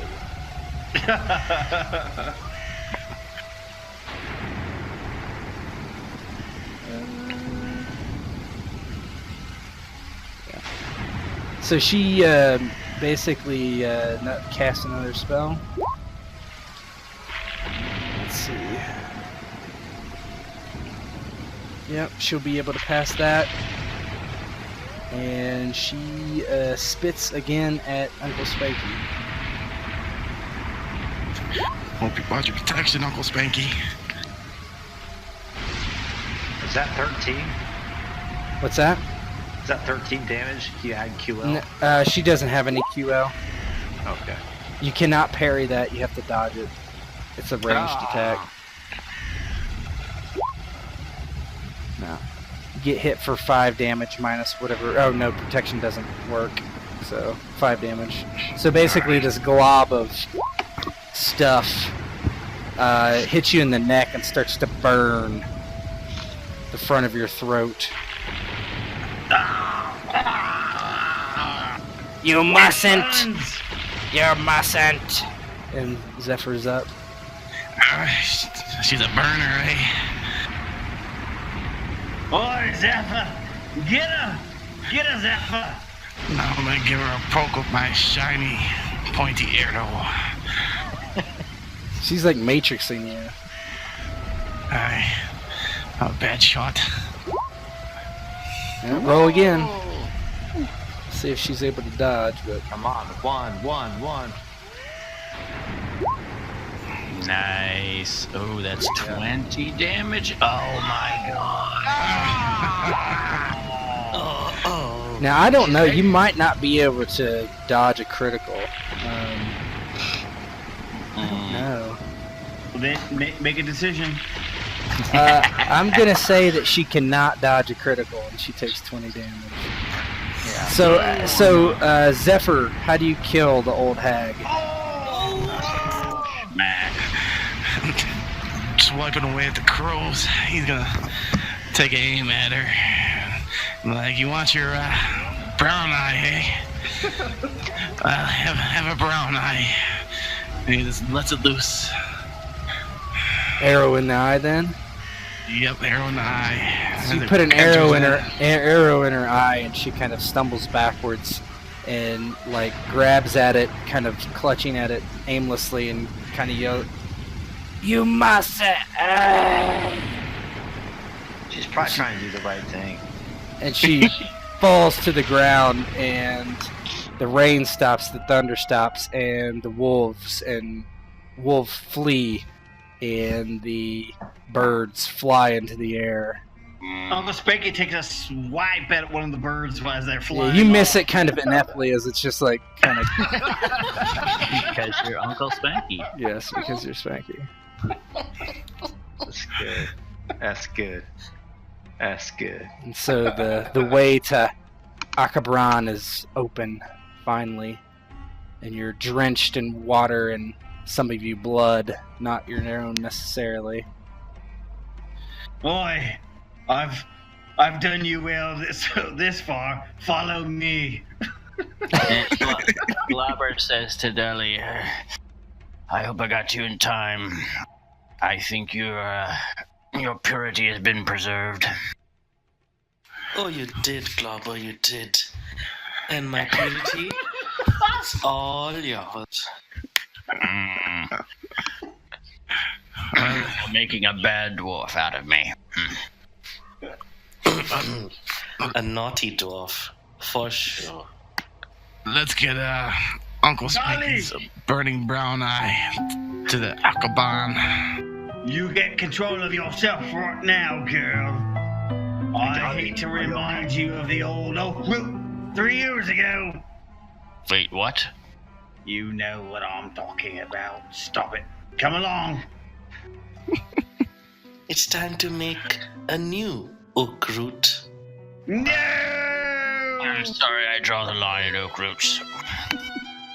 And as they walk into the cave, Dweri walks alongside Globber. He goes, all that madness about the Oak Group cave, it's all made up, right? Aw, shit. He goes, yeah, there were only 2 men. Oh, I'm not interested anymore, then. Why'd you have to go and ruin it?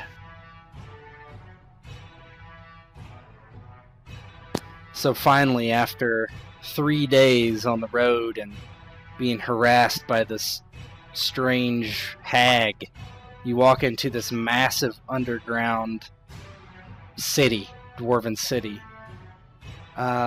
First thing you realize is, although this place looks splendid, as Diamond Dwarves are the richest dwarves of all Aventuria, you notice laying on the ground everywhere are the remains of dead dwarves. And Uncle Spanky's pocket where he's keeping the dark eye begins to shimmer and radiate bright blue, and then green, and then red, and all these different various colors. And you can react to that. I mean, there are hundreds of dead in here. Uncle Spanky reaches into his pocket and pulls the stone out and holds it in his hand, open palmed. Yeah, it begins levitating off your palm. I think we're in the right place now. Yeah, we're in the right place. What are you gonna do with that thing? I've got no idea, but